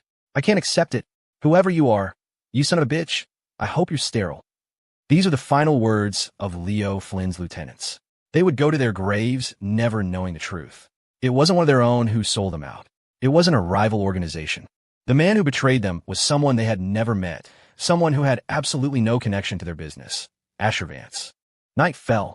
Inside Julian Kai's lavish villa, the delicate notes of a classical piano piece filled the living room. Leo Flynn sat on the sofa, eyes closed, savoring the music with the air of a seasoned connoisseur. In reality, he just thought it sounded nice. He didn't know the first thing about musical theory or composition. The main reason for his sophisticated act was the flock of beautiful women draped around him. Influencers and D-list actresses. Their looks passable, but nowhere near the level of a true heroine. Manny Marcos and Julian Kai had their own arm candy, but tonight's party was Julian's production. Upon hearing that Leo had a rough time at the Thorn estate, Julian had immediately arranged the gathering. After all, they were business partners, poised to make a fortune together. Spending a little of his own money now to soothe his convenient big brother's ego was a worthwhile investment. Every dollar he spent would come back to him tenfold. It was all about playing the long game. Essentially, he was using Leo's future money to solve Leo's current problems. A true master of the craft. When the time felt right, Julian leaned in with a smile. Big brother Leo, it's getting late. We should probably get some rest. I've had a room prepared for you. Leo raised a single finger to his lips, making a shushing gesture without opening his eyes. He remained lost in his musical reverie. Hush, not yet. Let's wait for this exquisite piece to conclude. The paid-for women beside him cooed on cue. Wow, Mr.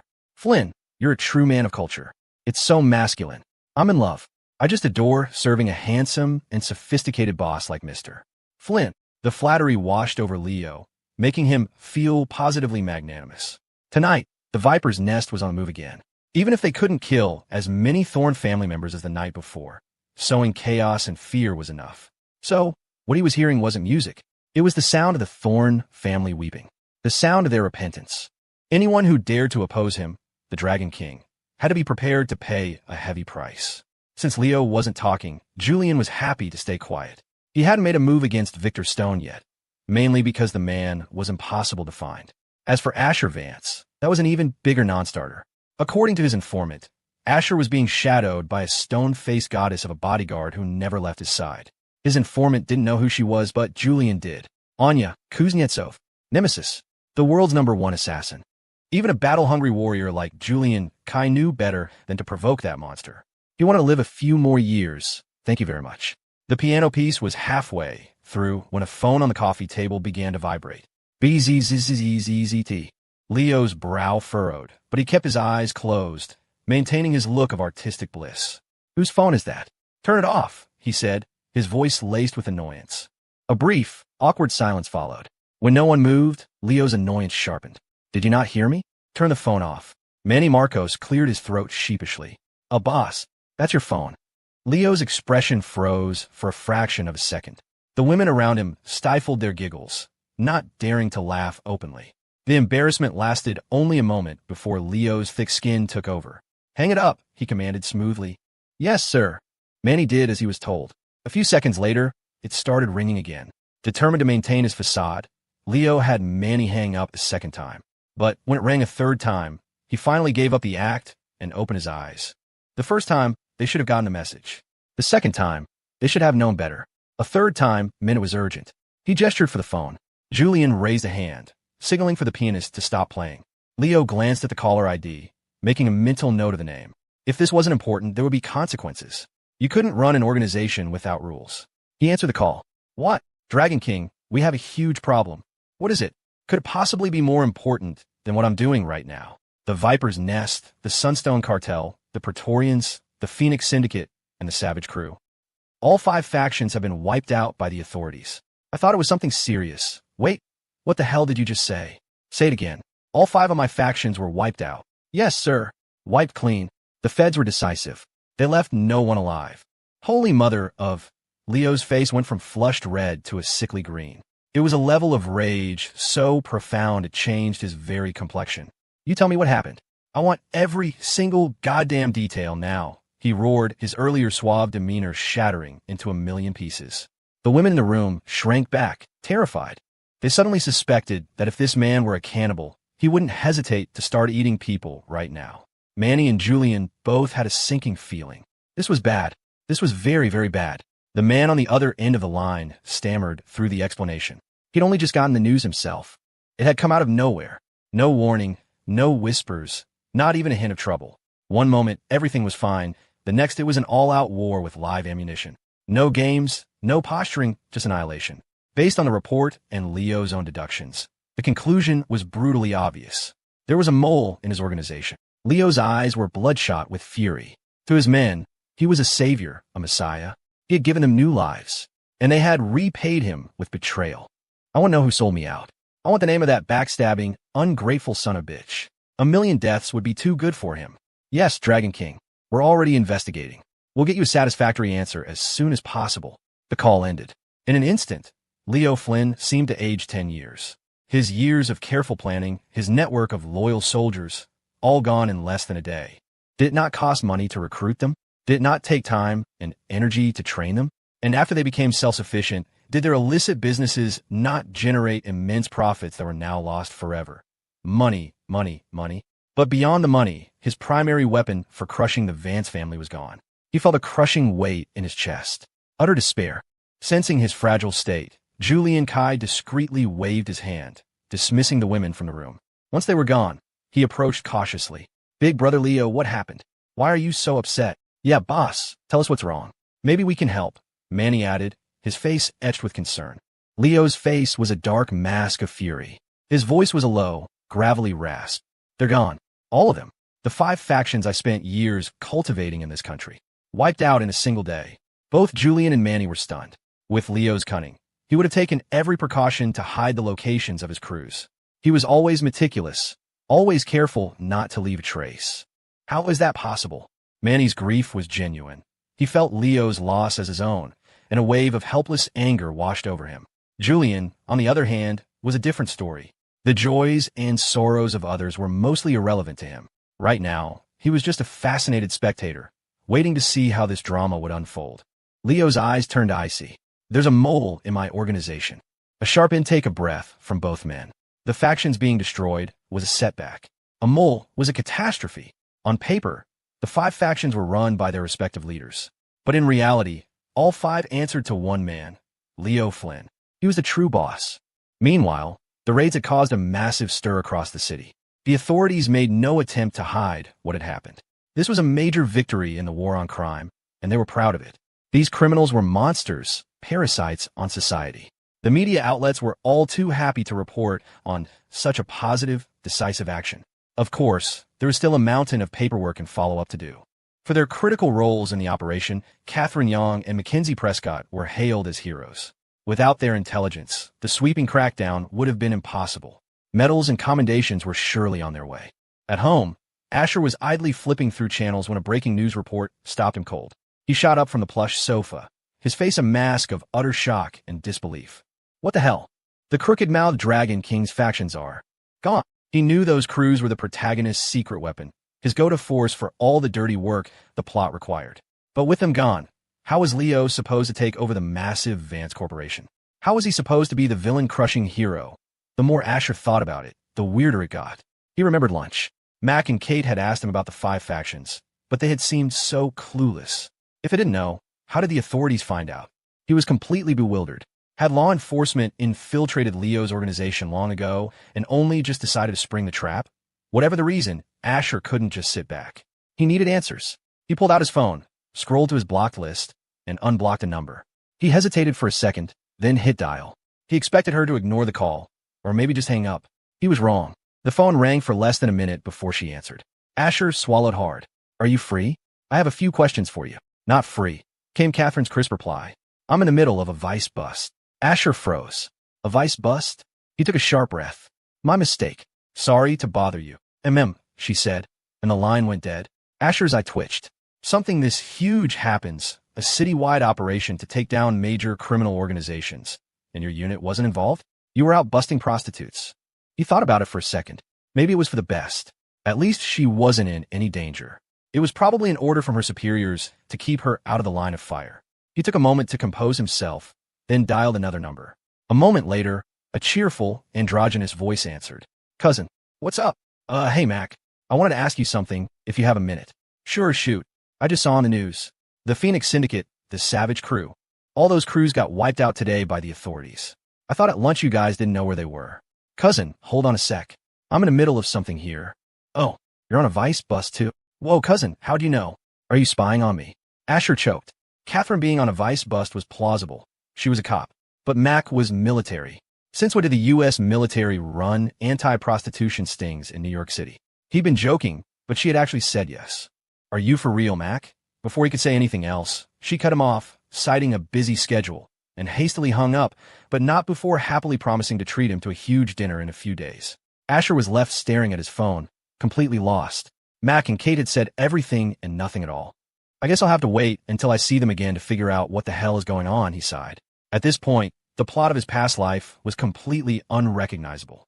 Maybe Leo's crews had just done too many bad things, and this was cosmic justice. But that raised another question. Wasn't this world supposed to revolve around the protagonist? No matter how evil Leo was, shouldn't fate have been on his side? What was different this time? Had even God finally had enough of his crap?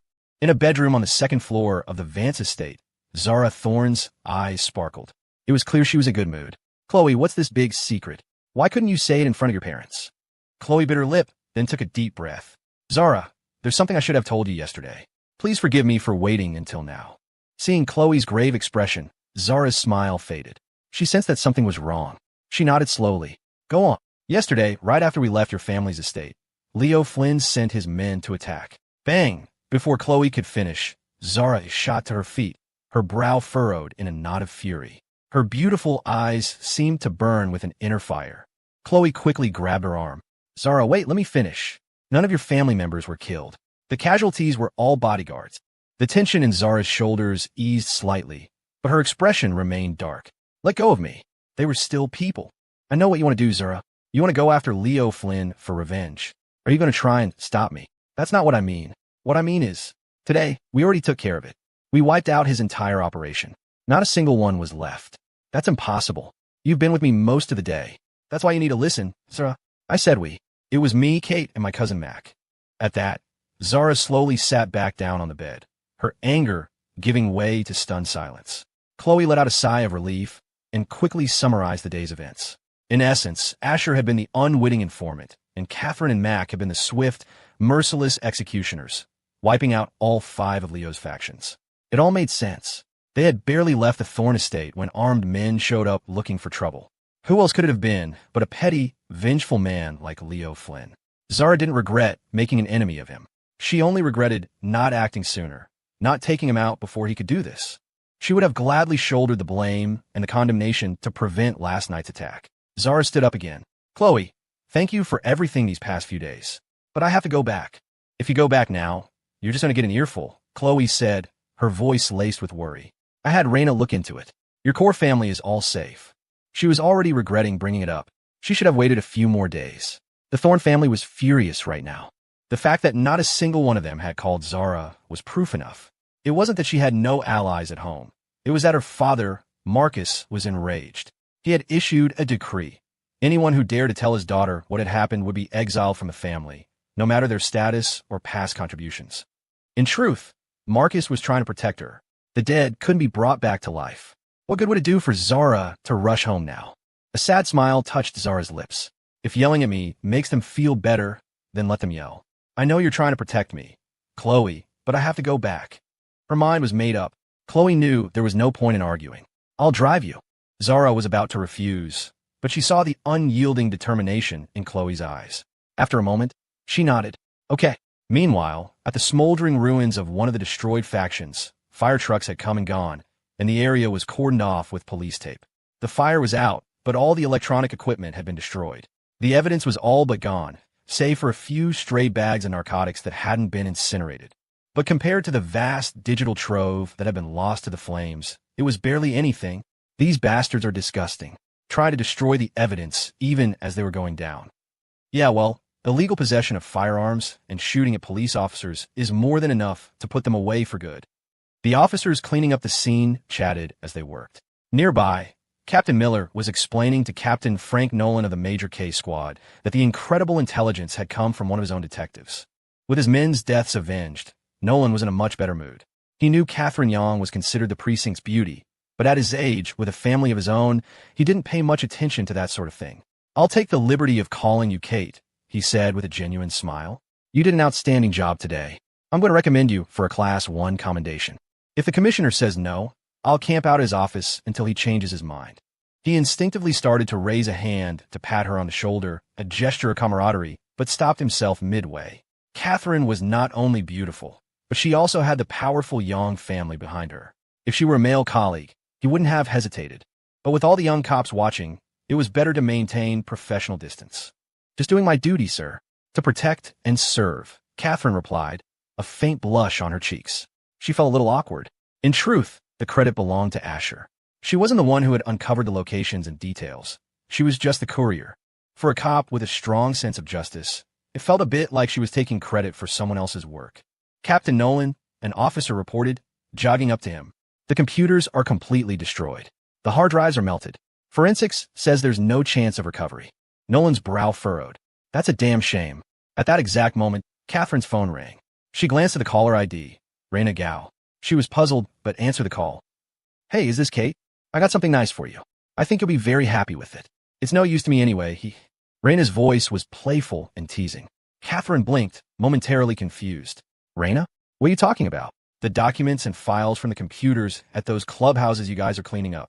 How did you get those? Catherine asked, her heart suddenly hammering in her chest. Raina let out an exaggerated sigh. Have you already forgotten what I do for a living? You're a hacker. At least you remember that much.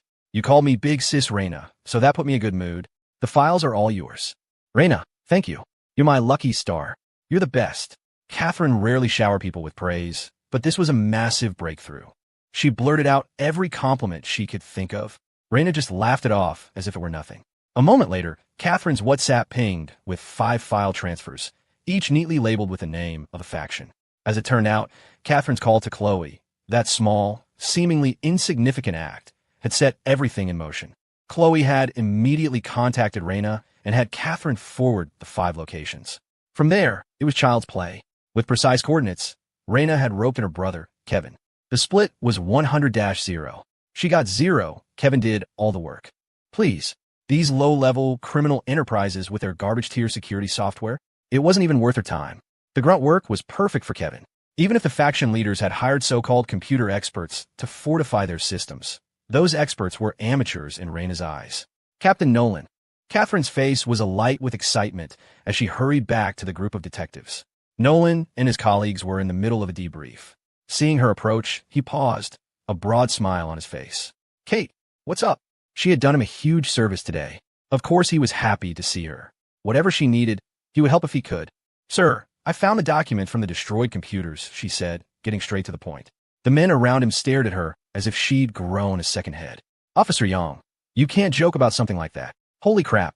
All the computers were melted into slag. How could you possibly find anything? Nolan frowned at his men. Quiet.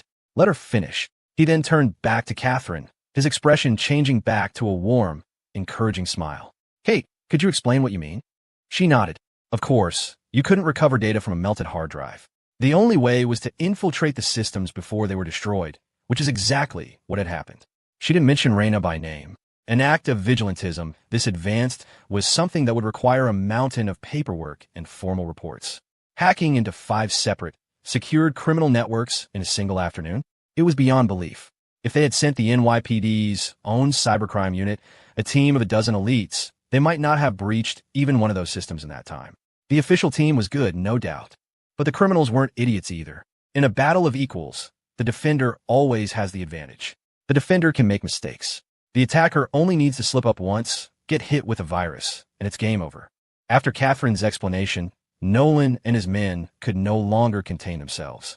Their faces lit up with pure joy, their hearts pounding with excitement. As the captain, Nolan managed to maintain a shred of composure, but just barely. No one asked about the hacker. It was an unspoken agreement. They would turn a blind eye. Catherine wasted no more time and forwarded the 5 documents to Nolan. Ping, ping, ping. A series of notifications echoed in the quiet evening. Nolan's breathing grew ragged. He swallowed hard and clicked open one of the files. His eyes were glued to the screen, his hand trembling slightly as he scrolled. The other detectives crowded around, holding their breath. After a long moment, Nolan finally broke.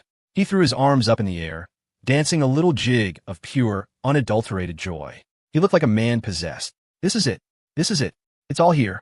Every last goddamn piece of evidence. In his excitement, he instinctively turned to hug Catherine. Remembering himself at the last second, he swerved and grabbed the nearest male detective, pulling him into a bone-crushing embrace. The detective, a young man, turned bright red, utterly bewildered. Nolan was usually a stern, demanding captain. One mistake in the field could get you killed. Seeing him like this was a shock. After a moment, Nolan released his subordinate. Kate, Officer Young, on behalf of the entire Major K squad, thank you. This is another massive contribution. I'm going to recommend you for 2 Class 1 commendations. No, screw that. I'm going to fight to get you the Medal of Honor for this, he said, his voice ringing with sincerity. Catherine was dazed. A Class 1 commendation and the Medal of Honor? It was all happening so fast. She had always dreamed of earning such accolades, but she knew they didn't come easy. They came from life-or-death situations, from walking a razor's edge where one wrong move could mean never going home again. But Nolan wasn't exaggerating. Without her intelligence, who knows how long those monsters would have remained at large. And obtaining reliable intel is an incredibly difficult, expensive, and dangerous process. Not to mention the risk of a bloody, drawn-out battle at the end. But with Catherine's intel, they had reversed the dynamic. They had steamrolled the enemy with 0 casualties on their side. That alone was worth the highest honors. Catherine's mouth hung open slightly, looking more like a dumbstruck girl next door than a decorated hero cop. This time, she didn't offer any platitudes. She just said, "Thank you, sir," and quietly walked away. Heh, Asher Vance. Ash, just how many more secrets are you hiding? She thought to herself, a sly smile touching her lips. I think it might be time for another little visit. While everyone else was celebrating their victory, the shrewd daughter of the Yang family was already plotting her next shakedown. If the crooked-mouthed Dragon King knew the truth, he would weep bitter, bitter tears. The next day, Asher woke up early after a sleepless night. He just couldn't wrap his head around it. How could the protagonist, Leo Flynn, manage to screw up so spectacularly? From the moment Asher had been reborn, the so-called crooked-mouthed Dragon King had been nothing but a disappointment. Asher felt like he'd practically gift-wrapped opportunities for him, but Leo was just too inept to take them. First, he'd fumbled his chance with the #1 heroine, Serafina Hayes. All he had to do was be a competent security guard, and his protagonist's luck would have eventually drawn her to him. But no, he had to be an idiot. And to be fair, it wasn't all Leo's fault. For some inexplicable reason, all the heroines in this timeline were completely out of character. They were practically throwing themselves at Asher. He didn't know if Leo was just fated to be cuckolded or if something else was at play. Every single one of them had gone off script. There was another factor contributing to his melancholy: Scarlett Jo. As the saying goes, a single night as husband and wife creates a bond of 100 days. Over the past few weeks, the she-devil hadn't whispered any sweet nothings, but her actions have been incredibly thoughtful, warm, and comforting. Asher's stoic, unshakable resolve had proven to be utterly useless against her sugar-coated offensive. To his absolute shock, he had found himself entertaining the thought of not wanting to go back. A moment of pleasure is worth 1,000 pieces of gold. Since then, the king has not held his morning court.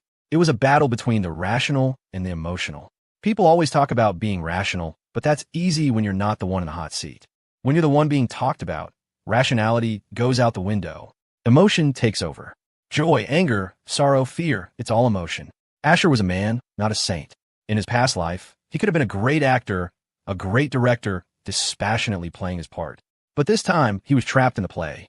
Maybe I should sleep in a separate room from the she-devil for a while. The thought popped into his head, and then there was the damn system. It kept piling on the stamina. He might not get tired, but the she-devil certainly did. He chuckled and pushed the thought away.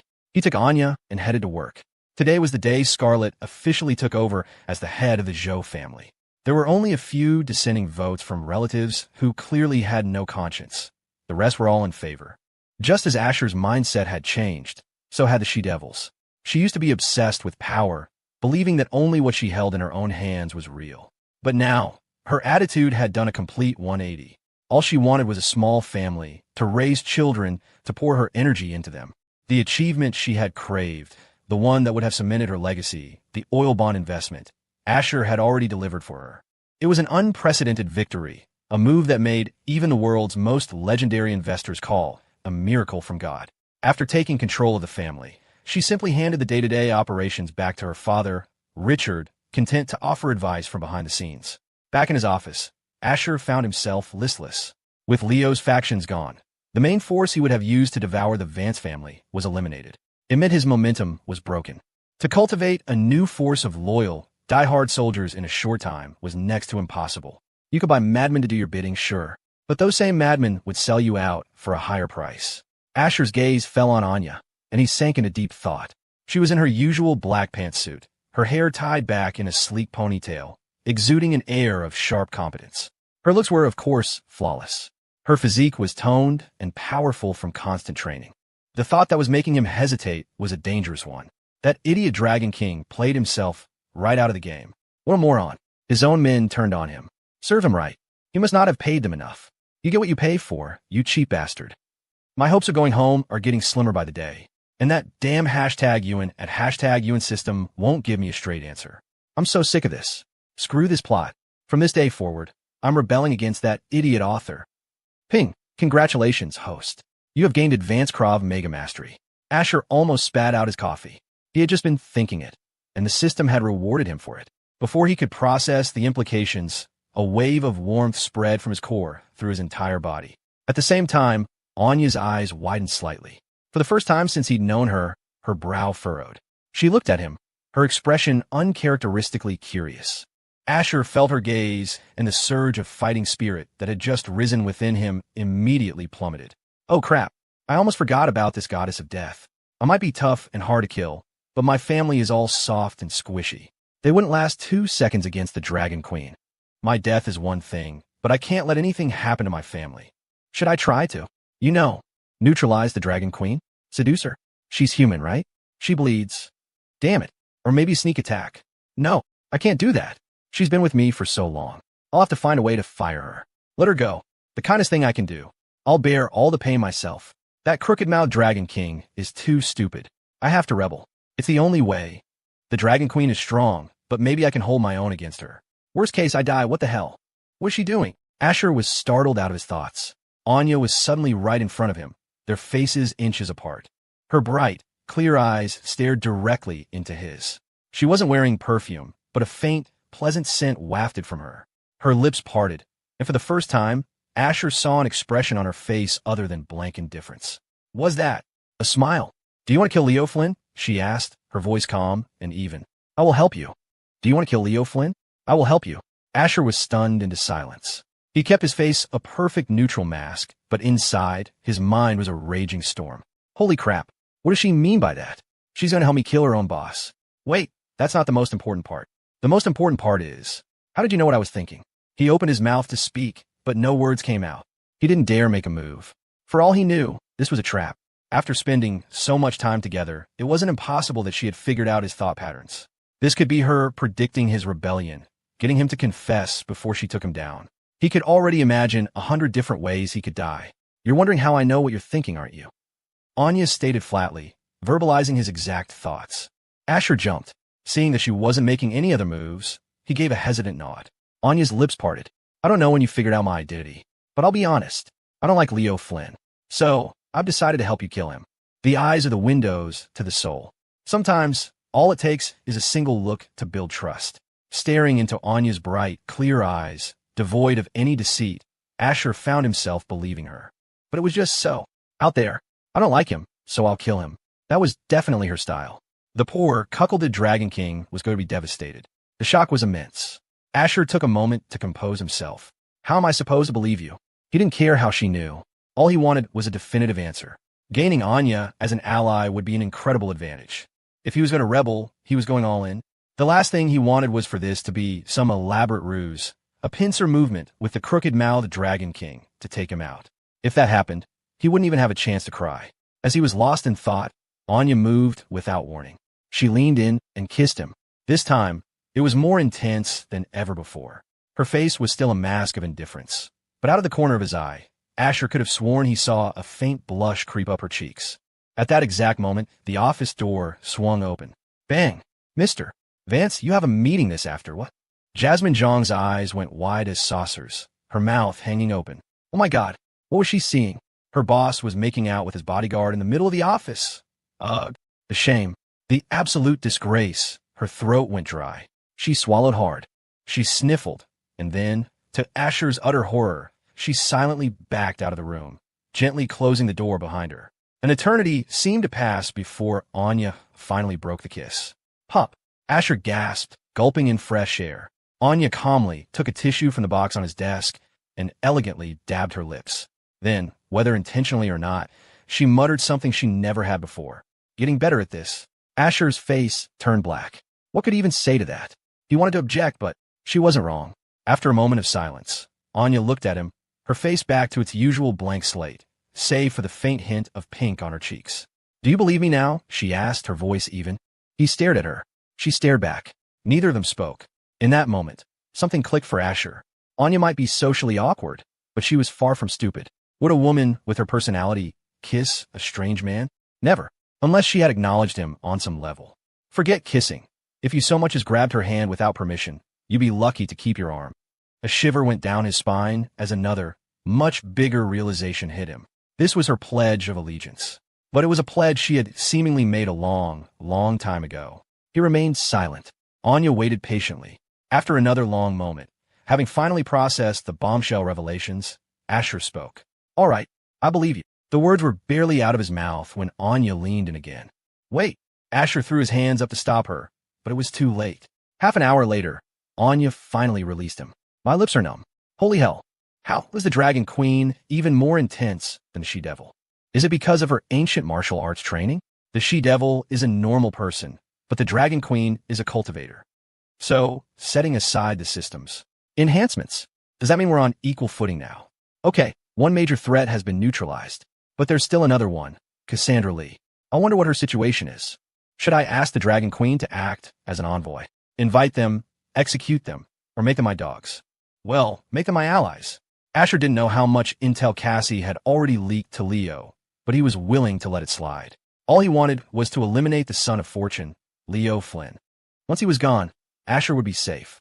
If the Dragon's Den wanted revenge, so be it. Asher wasn't afraid to get his hands dirty, but he preferred a peaceful solution if possible. Of course, Leo was the exception. One was the protagonist, the other the villain. One of them had to die for this to end. In a world with ancient martial arts, who cared about science? Asher didn't want to be enjoying a quiet life with his wife and kids one day, only for Leo to pop out of nowhere and put a bullet in him. The universe had a sixth sense of humor. No matter how well he planned, fate would find a way to screw him over. One mistake, and his whole family could be wiped out. He couldn't risk it.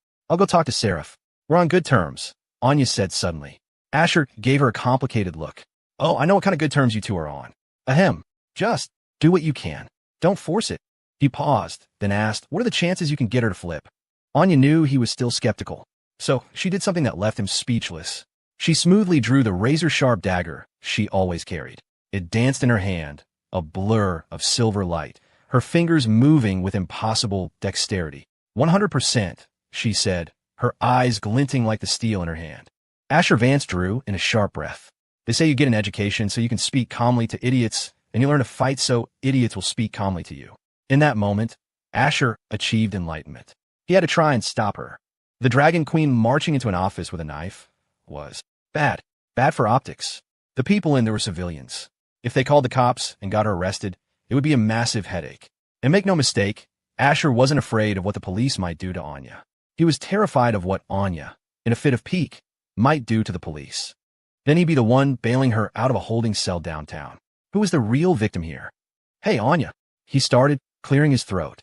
I need to talk to you about something. But she didn't give him the chance. In a flash, she was out of his office and gone. Asher stood there for a moment, stunned. He tried to console himself. Well, maybe this is for the best. It takes a monster to catch a monster. If Cassie Lee really wants to keep playing games, she's just signing her own death warrant. He felt a wave of relief wash over him. Relief my ass.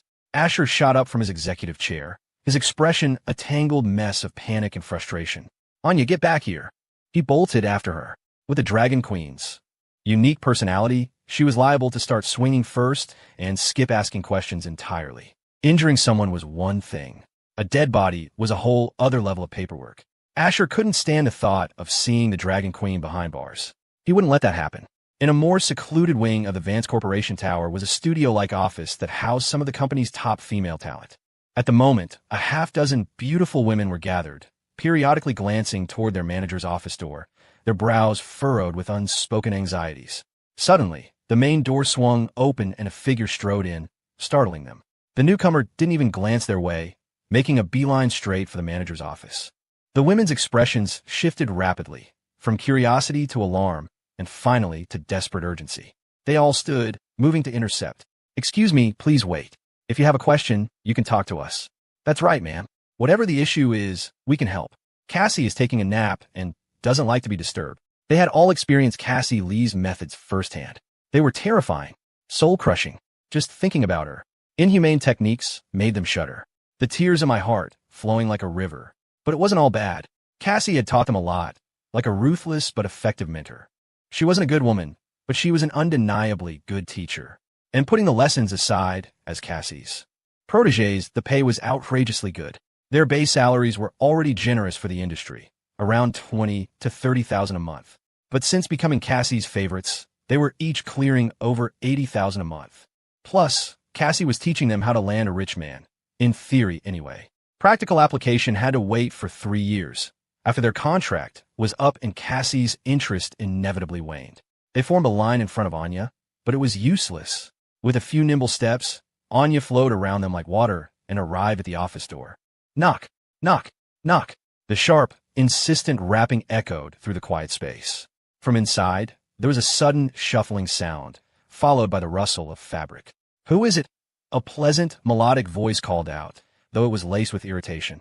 A single thought flashed through the minds of the women outside. We're screwed. It was only then that they got a proper look at Anya. To call her stunning would be an understatement.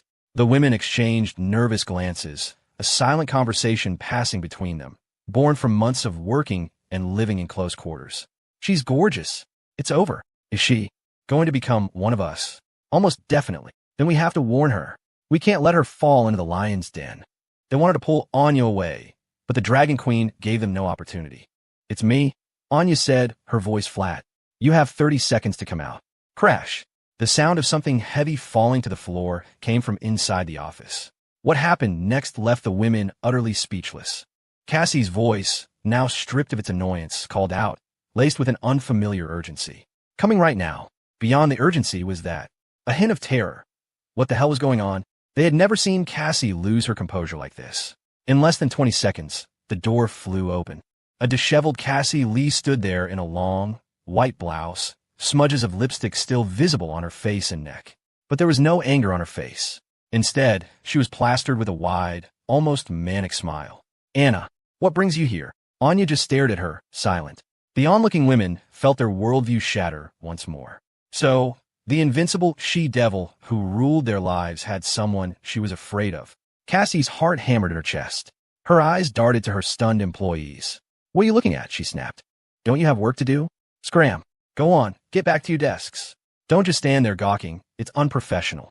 The women scattered like startled birds. The she-devil's kryptonite had arrived, and while they would have loved to watch her squirm, they still had to earn their paychecks. They scurried back to their workstations, though their eyes remained glued to the drama. After shooing them away, Cassie turned back to Anya, her ingratiating smile returning. Anna, you so rarely visit my humble little corner of the world. Please come in, sit. Anya nodded and stepped forward. As they were about to enter the office, a frantic voice echoed down the hall. No, spare her. For the love of God, spare her. Asher's panic shout reached them. The closer he'd gotten, the more he'd pictured the worst-case scenario. What if the Dragon Queen actually killed Cassie?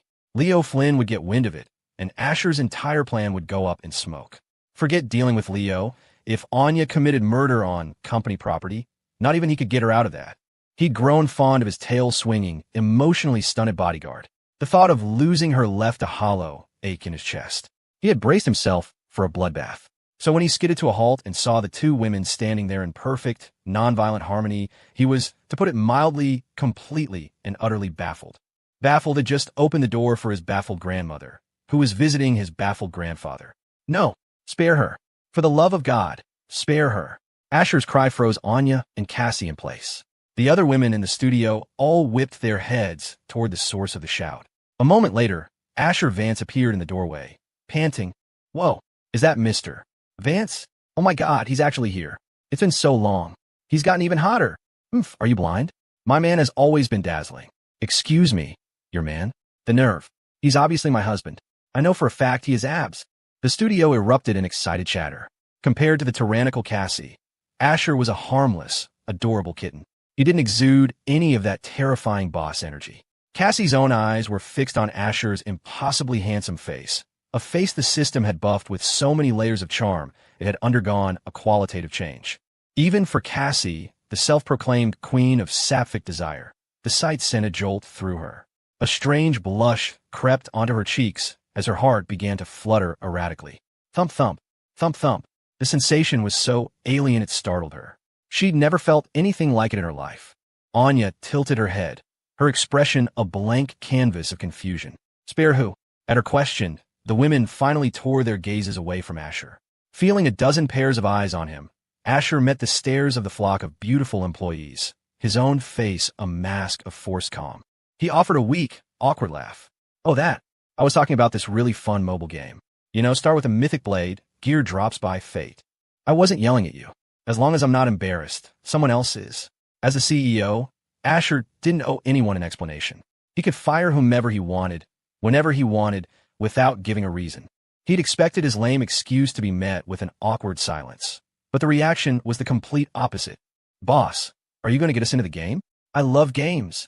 What game is it? Let me play too. Mr. Vance, I'll play with you. I'm a really good support. Count me in. Me too.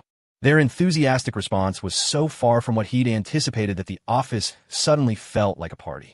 Cassie's face darkened. It's work hours, she barked. Do you understand me? Work hours. The cheerful atmosphere evaporated instantly. She was a little pleased that Asher was here, but Anya's presence changed the entire dynamic. The only thought in her mind now was to get Anya out of her office as quickly as possible. After silencing her subordinates, Cassie turned back to Asher, a genuine, beautiful smile gracing her lips. Mr. Vance, please come in for some tea. Asher saw no reason to refuse. He and Anya followed her into the office. Cassie paused at the door, her gaze sweeping over the other women. Her smile vanished, replaced by an icy glare. Behave yourselves. Get back to what you were doing. If I find out anyone was eavesdropping, you're dead tonight. You've all seen what I can do. If you want another taste of that living hell, I'll be happy to oblige. A spoonful of sugar followed by a slap. After sufficiently terrifying her staff, Cassie stepped inside and shut the door. She knew these little vixens all too well. Ugh, that shameless witch. Seriously, she gets all the perks. I'm so mad. Equals the nerve. The boss doesn't belong to you. He belongs to everyone. Summer, do you think the boss's wife knows he said that? He just got married. SSSS. That's the best part. A married man is peak hotness. Haven't you noticed he's even more charming than before? Married men are the best. They whispered amongst themselves, but it was just talk. None of them had the courage to actually make a move. Even if they did, a man like Asher wouldn't look twice at them. It was fun to dream, though. Back in the office, Cassie was bustling around, cheerfully preparing tea. Asher had taken a seat in the large executive chair, not by choice, but because Cassie had insisted. He tried to refuse, but she wouldn't take no for an answer, practically dragging him into it. The scent of perfume in the room was overwhelming. Asher sniffed the air. There had to be at least 10 different brands mixed together. Recalling Cassie's particular hobbies, he wasn't surprised. Oh, carrot. Oh, this is nice. She's really made this place her home. I have no regrets giving it to her. I'd pay any amount of money. Love is like a tide that surrounds us. Wow, it's strong in here. Wish I could open a window. Screech. Cassie slid open a window. She glanced at the stunned Asher, a seductive curve playing on her lips. Don't mind me, boss. It's a personal hobby. I just love perfume. She gestured around the room. And is it really so excessive for a woman to own 10 different brands? Are you using them on yourself? You using them on other people? You depraved. You have no shame. Not at all, Asher said, shaking his head. Cassie's smile twitched. Her eyes flickered toward the serenely composed Anya. Damn it. If Anya hadn't been here, Cassie would have absolutely manufactured an accident, a trip, a stumble, a hug that just so happened to transition into a perfect, bone-jarring shoulder throw. She could have just blamed it on her reflexes. Asher wouldn't have made a big deal out of it. After taking a sip of tea, Asher sat up straight and shot Anya a meaningful look. Time to get down to business. Anya nodded and fixed her gaze on Cassie. Cassie had been mentally preparing for this, but she still felt a knot of tension tighten in her stomach. Asher's internal monologue, besides the complaints, had revealed everything. Rebellion. It was time for a revolution. Time to come clean, Anya said, her voice devoid of emotion as she looked at Cassie. In truth, Cassie already knew the gist of it from Asher's mental broadcast. The infamous tofu queen first bit her lip, putting on a show of profound inner conflict. Then, the performance began. I'm so sorry, boss, she said, her voice trembling. I was sent here by Leo Flynn to hurt you. I didn't want to come, I swear. I knew you were a good person. Asher was baffled. A good person? Do good people deserve to get screwed over? Wait, that sounds suspiciously like she's putting me in the friend zone. At a subtle glance from Anya, Cassie continued her act. Her performance was a little raw compared to a master thespian like Asher, but it was more than enough to put most pretty boy actors to shame. From the moment I started here, it felt like I'd come home. I was so happy. I didn't even go home for New Year's Day because this is my home, Cassie declared, her voice filled with genuine passion. This threw Asher for a loop. He had prepared a whole speech to persuade her to stay, to turn against the crooked-mouthed Dragon King. He never expected this. Listening to Cassie's impassioned tirade, it was clear she despised Leo Flynn and was fiercely loyal to Asher, the kind of loyalty you couldn't chase away with a stick. The recruitment was going more smoothly than he could have ever imagined. The entire conversation consisted of Cassie recounting Leo's many sins, his stinginess, his crude manners, his greed. She left no stone unturned, and she wasn't wrong. Everything she said was an undeniable fact. At one point, Anya casually drew her knife and began to polish it, her eyes never leaving Cassie. Both Asher and Cassie saw the movement. Asher jumped. Look how cooperative Cassie is being. She's telling us everything, and you're still threatening her with a knife? Anya didn't say a word, but her presence was a crushing weight in the room. Of course, Cassie's indignation wasn't an act. Asher believed her, and it definitely wasn't because Anya was sitting there brandishing a weapon. I'm glad you could tell me this, Asher said with a smile, and I'm very pleased with your attitude. From now on, we're family. Cassie blinked, a faint blush dusting her cheeks. Family? She repeated, confused. What the hell is he talking about? What family? Don't just throw words like that around. I'm not. I didn't. I still like women, damn it. Don't think you can win me over just because you're the most handsome man I've ever seen. Let me tell you, give up that fantasy right now. Oblivious to her inner turmoil, Asher nodded seriously. Yes, family. And families don't keep secrets from each other. Families stick together. Families present a united front, which is why Leo Flynn must die. Cassie was stunned. A moment ago, when Asher had said family, her heart had skipped a beat. The feeling was strange, especially while looking at his handsome face and listening to his magnetic voice. She'd almost melted, but after all that build-up, he ends with, "Kill Leo Flynn?" Was that really what this was about? Talk about a letdown. She forced a smile. You're right. Leo Flynn definitely has to die. They chatted for a few more minutes, with Cassie refilling Asher's tea. What's this? Suddenly, Anya's voice cut through the air. She reached under the teapot, her thumb and forefinger pinching something small and dark. Asher and Cassie leaned in, curious. What? What is it? Cassie asked, bewildered. A second later, her face flushed a deep, mortified crimson. Even she, in that moment, wanted to dig a hole and crawl into it. Anna, you are my nemesis. Were you sent here just to torment me? Asher's eye twitched. Well, now, he thought. This is something. Holy crap. The Dragon Queen is a legend. I bow to no one, but I bow to you. You adorable, clueless agent of chaos. Look what you've done. You get to have all the fun, don't you? Don't laugh. Don't laugh. Whatever you do not laugh. Asher, you are a professional. No matter how hilarious the situation, you must maintain your composure. Asher's face was turning purple from the effort of holding back his laughter. He pinched his thigh hard, again and again, until his expression was a pained grimace. Ahem. Anya, that's just an eyelash. Throw it away. Cassie, whose face was now the color of a tomato, nodded vigorously. Yes, Anna, just throw it away. An eyelash? It doesn't look like one, the Dragon Queen deadpanned, before casually flicking the curly hair into the trash can. Asher, sensing Cassie's profound humiliation, decided it was time to leave. After a few more brief exchanges, he made a hasty exit. He wasn't touching that tea again. Anya didn't follow him back to his office. Instead, she pulled out her phone and called Chloe. What did you say? My brother agreed to turn on him? Chloe's voice was electric with excitement. After waiting for Chloe to finish her happy squealing, Anya brought the phone back to her ear. Yes, Asher has decided to kill Leo Flynn. Chloe's voice turned hard. That man deserves to die. He absolutely deserves it. I've been waiting for this moment for so long. Anna, are you free now? I'll contact Raina. We should all meet to strategize, right? And bring Cassie with you. What about your brother? Anya asked. I'll have Victor Stone protect him. You two can trade off. Fine. I'll wait for him. After hanging up, Chloe immediately contacted Victor Stone. Asher had to be protected at all costs. For this meeting, Chloe was only including the combatants.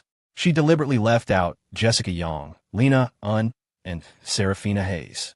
They could contribute money, but the Van Cess had more than enough of that.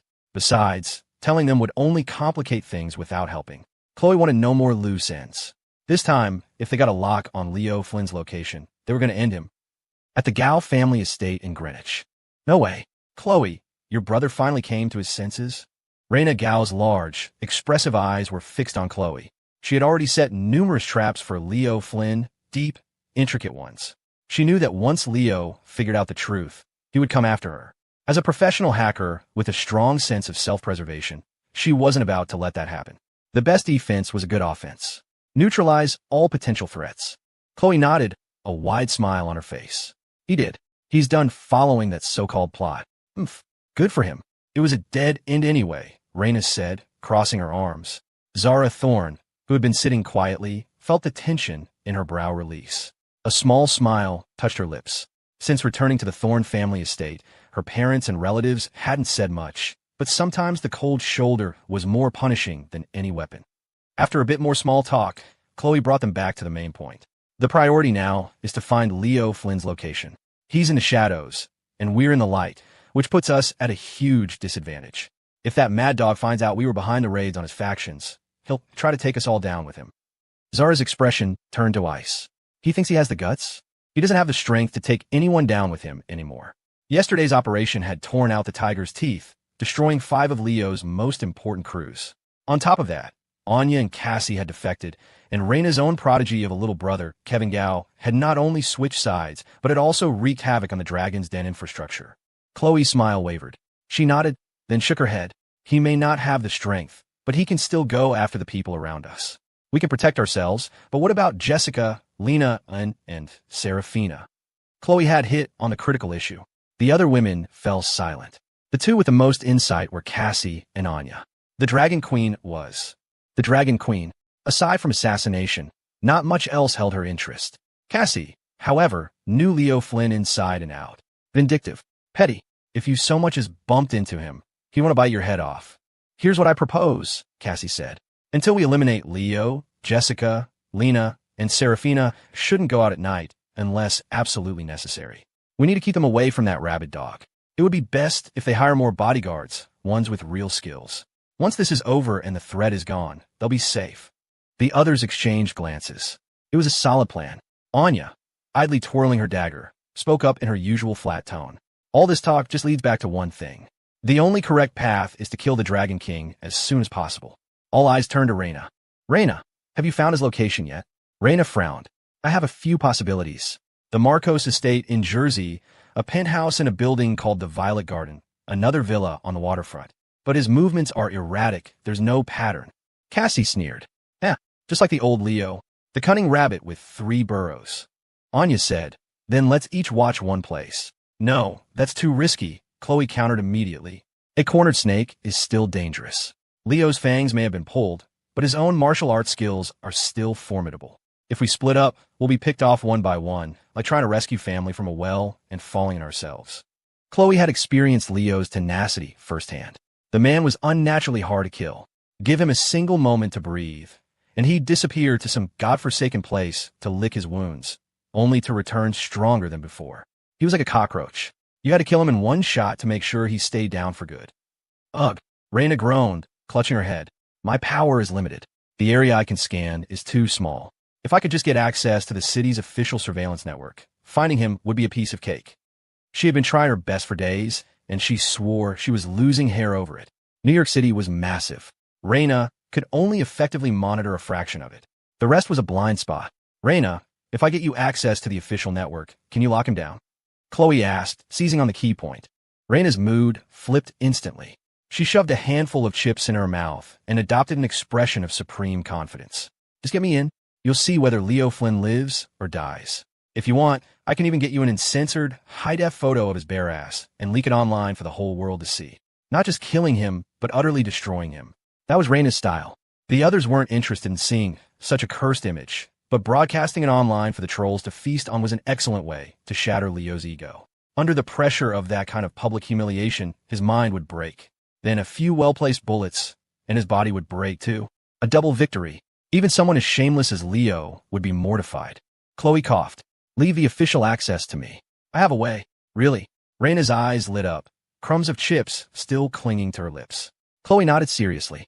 Really? Her first thought was her best friend, Catherine Young. While there was no hard evidence yet linking Leo to the 5 factions, he was a person of interest. The NYPD couldn't just sit on their hands. And Catherine, having just delivered a major win, had some political capital to spend. Anya turned to Zura. Can you give me a sniper rifle? Zura didn't hesitate. What model? M200. I'll have it fully equipped with a suppressor and 2 extra magazines. How does that sound? How soon? Tomorrow. No, tonight. I'll have someone deliver it to you before midnight. Zara's voice was cold, her killing intent undisguised. Anya gave a curt nod. Good. At Manny Marcos's estate. Manny let out a high-pitched, agonized scream. Those useless bastards. They died and left a trail of evidence behind them. I could have spun this, but now I've got nothing. For years I fed them, trained them, built them up. I sharpened this knife for 5 years. And just when I was ready to strike, they're all gone. He dropped to his knees, his voice trembling. You traitor.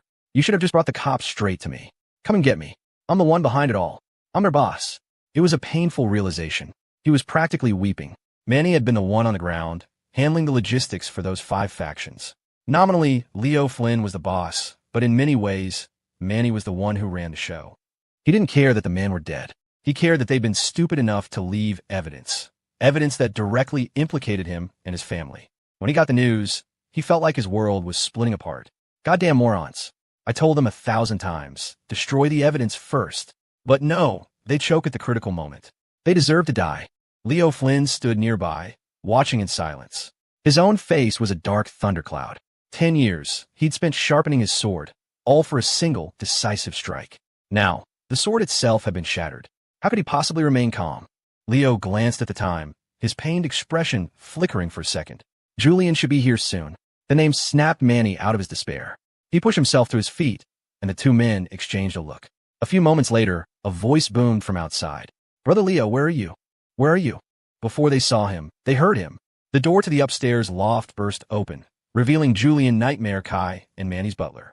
Julian's eyes swept the room and landed on Leo, who was now sitting on the floor, looking utterly broken. His eyes were wide and vacant. Manny stood nearby, looking deeply uncomfortable. In a flash, Julian's face contorted into a mask of grief and fury. He rushed toward Leo. "Oh," he bellowed as he walked. "Who did this to my brother? Manny, you tell me right now. I will kill those animals and avenge him." Manny ignored Julian and simply waved a hand at the butler, who bowed and quietly exited, closing the door behind him. Just as Julian was 5 steps from Leo, Leo suddenly flinched, his eyes, bloodshot and swollen, fixing on nothing. "H, he screamed, a sound of pure agony that made even the battle-hardened Julian jump. But Leo wasn't finished. "Those useless bastards," he shrieked, his voice cracking. "They died and left a trail of evidence behind them. I could have spun this, but now I've got nothing. For years I fed them, trained them, built them up. I sharpened this knife for 5 years. And just when I was ready to strike, they're all gone. You traitor. You should have just brought the cops straight to me. Come and get me. I am the Dragon King of the Dragon's Den. I'm their boss. My name is Leo Flynn." Manny's eye twitched violently. He had to turn away. The secondhand embarrassment was so intense it was making his scalp crawl. "Jesus Christ, Leo, that's a new low. You just stole my whole monologue." Seeing Leo in such a state, Julian bit the inside of his cheek hard, forcing a pained expression onto his own face. He pulled a handkerchief from his pocket and knelt, dabbing at Leo's dry eyes. "Brother Leo, don't cry. It's all that damn traitor's fault. As soon as we find him, we will cut him into 1,000 pieces." Leo looked up at him, his voice thick with fake tears. "It's useless. It's all useless. My men are gone." Julian blurted out, "I still have ahem." Leo coughed, cutting him off and grabbing the hand holding the handkerchief. "My good brother, that monster has ruined me. I never knew you were so loyal. I was right to trust you."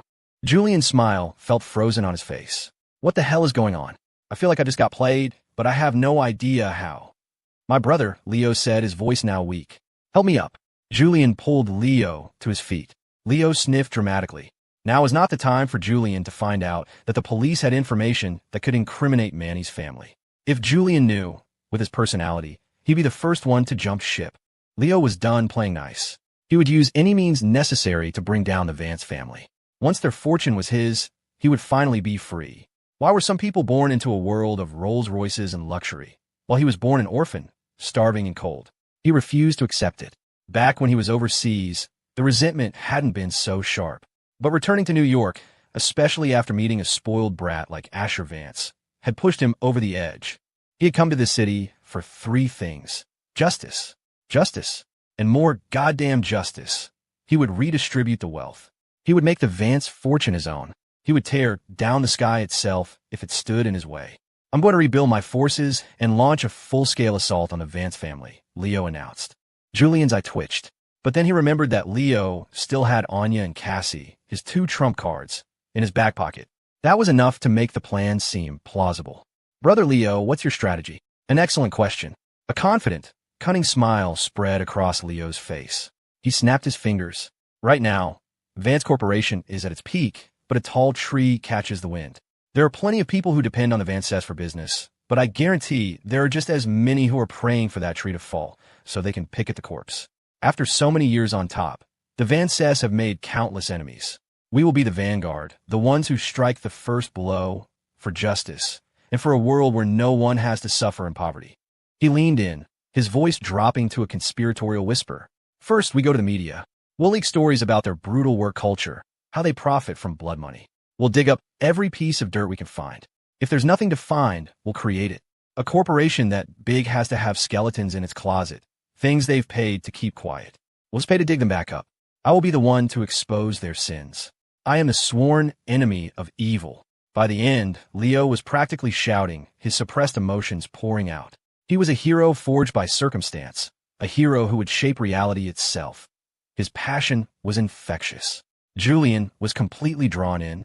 Besides, taking down the Van Cess meant up down the sky itself if it stood in his way. I'm going to rebuild my forces and launch a full-scale assault on the Vance family, Leo announced. Julian's eye twitched, but then he remembered that Leo still had Anya and Cassie, his two trump cards, in his back pocket. That was enough to make the plan seem plausible. Brother Leo, what's your strategy? An excellent question. A confident, cunning smile spread across Leo's face. He snapped his fingers. Right now, Vance Corporation is at its peak, but a tall tree catches the wind. There are plenty of people who depend on the Van Cess for business, but I guarantee there are just as many who are praying for that tree to fall so they can pick at the corpse. After so many years on top, the Van Cess have made countless enemies. We will be the vanguard, the ones who strike the first blow for justice and for a world where no one has to suffer in poverty. He leaned in, his voice dropping to a conspiratorial whisper. First, we go to the media.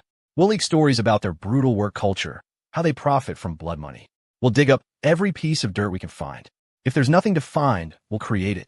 A corporation that big has to have skeletons in its closet, things they've paid to keep quiet. We'll just pay to dig them back up. I will be the one to expose their sins. I am the sworn enemy of evil. By the end, Leo was practically shouting, his suppressed emotions pouring out. He was a hero forged by circumstance, a hero who would shape reality itself. His passion was infectious. Julian was completely drawn in. Besides, taking down the Van Cess meant a bigger piece of the pie for him. His own family's businesses were constantly competing with Vance Corp, and while the Van Cess feasted, families like his were lucky to get the scraps. Who wouldn't want more money? Brother Leo, leave it to me, Julian said with a wicked grin. I've got plenty of journalists on my payroll. They love this kind of sensationalist gossip. They're masters of fabrication and exaggeration. Leo's lips curled into his signature smirk. That's step one. Public opinion can turn a good man into a villain and a villain into a hero.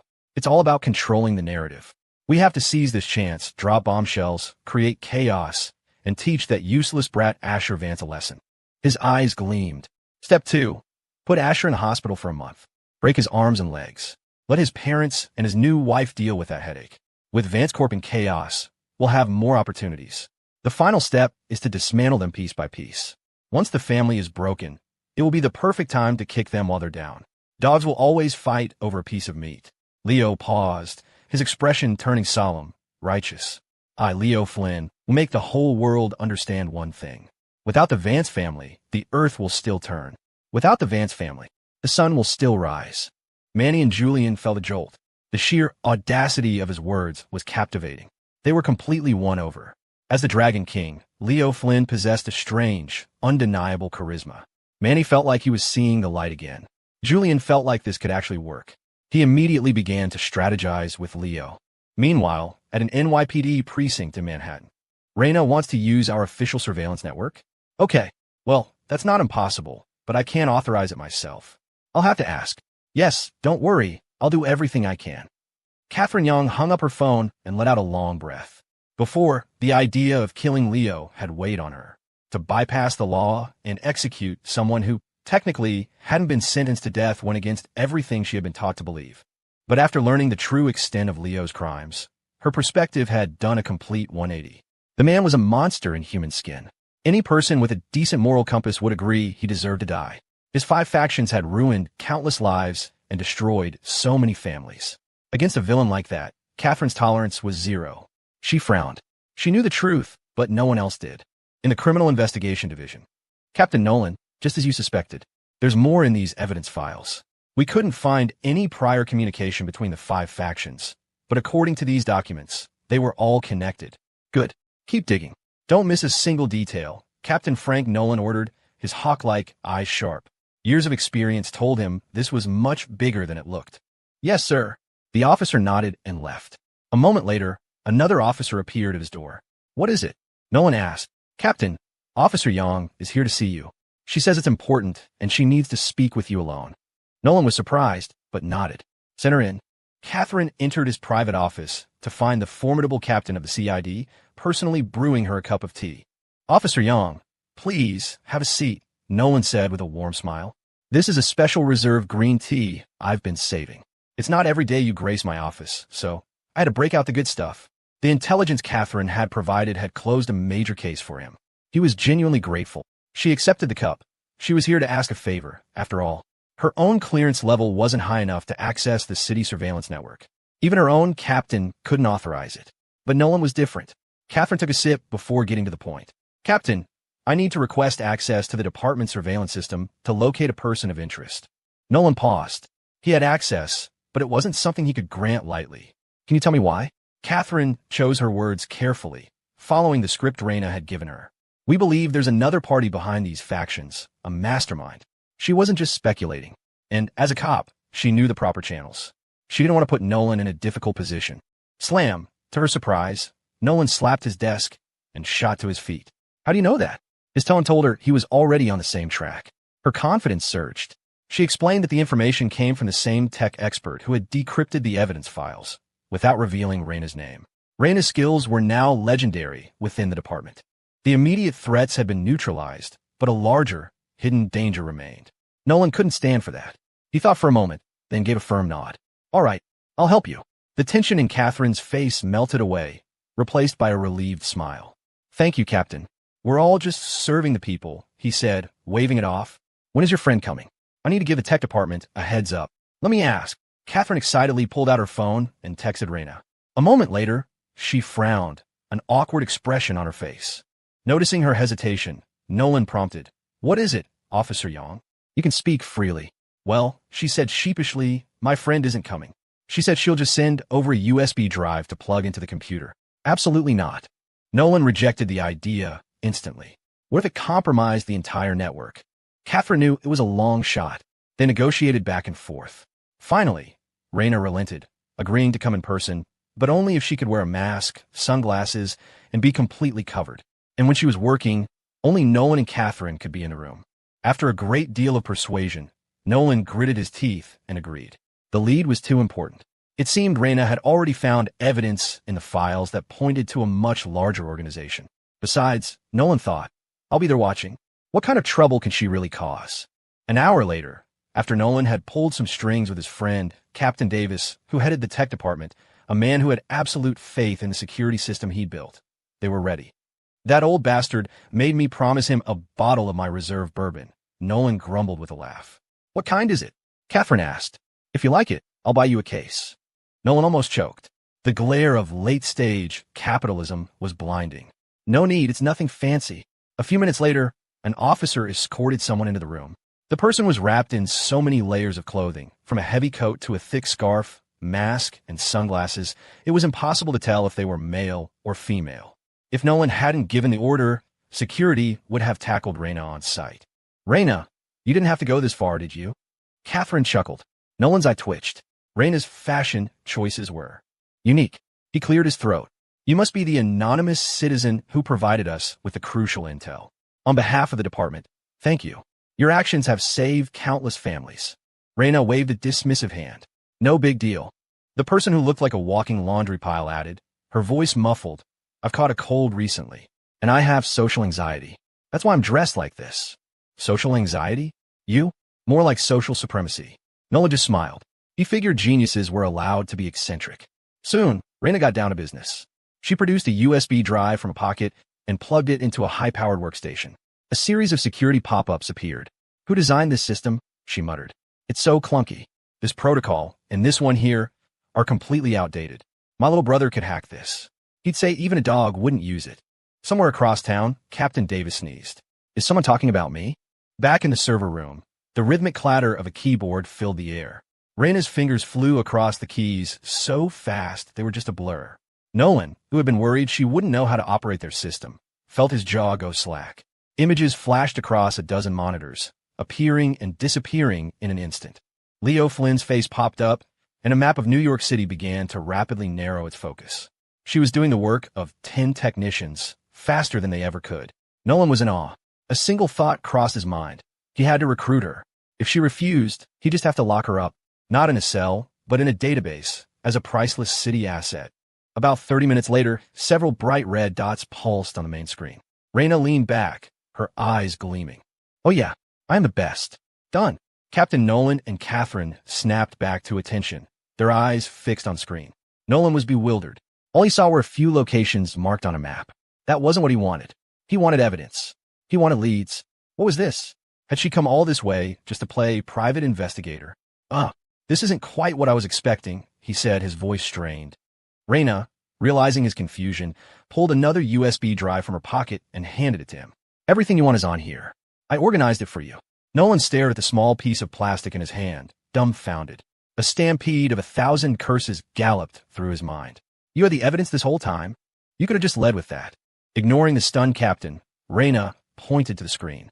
Catherine, write down all of these addresses. Catherine nodded and began scribbling in a small notebook. A short while later, she and Reyna were gone. Nolan stood there for a long time, clutching the USB drive. Finally, he let out a deep breath. If it came from her, it had to be good. He turned to head back to his office, just as Captain Davis, the head of the tech department, came tearing around the corner. Nolan, where is she? He yelled, looking half-crazed. He grabbed Nolan by the shoulders. Where did she go? Nolan frowned, a bad feeling creeping over him. Who are you talking about? The tech genius. The computer wizard. What about her? Did she break something? Nolan asked, alarmed. Davis shook his head frantically. No, she didn't break anything. She upgraded our entire system. It's faster, more intuitive, more secure. God damn it, Nolan, where is she? I'm willing to get on my knees and beg her to be our new technical advisor. Nolan's mind was reeling. A legendary talent had been right under his nose. She left a while ago. What? Davis looked like he was about to have an aneurysm. Nolan, why didn't you say something? You never asked. And besides, weren't you the one bragging about how your system was impenetrable? Impenetrable, my ass. If that woman had malicious intent, she could have torn through my entire life's work in under an hour. You're exaggerating. Okay, fine, Davis conceded, shrugging. It would have taken her less than 30 minutes. Nolan just laughed. By the time Reyna and Catherine left the precinct, night had fallen. They found a nearby restaurant for dinner. So when are you making your move? Catherine asked, her eyes locked on Reyna. Reyna smiled. You want in? Before, I wasn't sure who the good guys were and who the villains were, Catherine said. Now I know. Asher Vance isn't a saint, but he's not a monster. Leo Flynn, on the other hand, is pure evil. He deserves to die. Reyna nodded in complete agreement. She remembered how Leo had tried to haggle over her rates while making the most demanding requests. Pay the least, ask for the most. Who wouldn't hate a guy like that? Chloe's last attempt was too rushed, Reyna said, sipping her drink. This time, we need a flawless plan. Be patient. Now that we have Leo's potential locations, give me some time. I'll hack into every security camera in those areas. The city itself will become our eyes. Even if Leo Flynn grows wings, he won't be able to escape. When you go after him, you have to take me with you, Catherine insisted. I can help manage the aftermath. Don't worry, Reyna, she added, her voice turning cold. I have no intention of letting him see the inside of Courtroom. That bastard doesn't deserve the protection of the law. Reyna took a sharp breath, a satisfied smirk on her face. That very evening, a storm was brewing online. Videos began to surface across social media, accusing Vance Corporation of exploiting its employees. Several influencers with millions of followers posted scathing takedowns. The videos went viral, propelled by a wave of manufactured outrage. Unsuspecting people were swept up in the frenzy. WTF? I can't believe Vance Corp is like that. My dream company is a sweatshop. My life is a lie. LOL. Thought it was paradise. Turns out it's hell. Hard pass. So this is how the rich get richer. Taking notes. Of course, the people fueling the outrage were mostly those who knew nothing about the company. Anyone who attended a top-tier university knew that Vance Corp was one of the best places to work in the country. But smart people are always in the minority. Driven by bots and trolls, the tide of public opinion turned against the Vances. Their stock price dipped by a negligible 0.001%. At the Vance family home, however, everyone was surprisingly calm. Everyone except Chloe. Asher, they're obviously spreading lies. Are we just going to sit here and take it? She fumed, her cheeks puffed out like a goldfish. Asher had noticed that Chloe hadn't been hanging around with Leo lately. In fact, she had sent people to rough him up on several occasions. For once, his little sister's loyalty wasn't misplaced. His attitude toward her had softened considerably. Calm down, little sister. Not reacting is the best reaction. What? Think about it. They know they're lying. They're just trying to get a rise out of us. By staying silent, we remain untouchable. Our record speaks for itself. They're trying to claim the moral high ground, but someone else will always be there to knock them off it. Oh, I get it. You've changed, big brother. Change how? You never used to care about this stuff. That was then. Wow, that was almost profound. My dear, foolish sister, Asher said with a grin. Sometimes you need to use your noggin. It's a simple play. Don't overthink it. Shortly after the smear campaign began, the 30,000 official employees of Vance Corporation decided they'd had enough. From top executives to entry-level staff, they mobilized. Franklin Archer and the entire legal department didn't even stop for dinner. Archer, in particular, was offended. In recent years, his reputation alone was usually enough to make internet trolls scurry back into their holes. This coordinated attack was something different. My mistake, Archer posted on his official Twitter account. It seems the world has forgotten the meaning of pain. The rest of the legal team rallied behind him. Let's go, Frank. Make them suffer.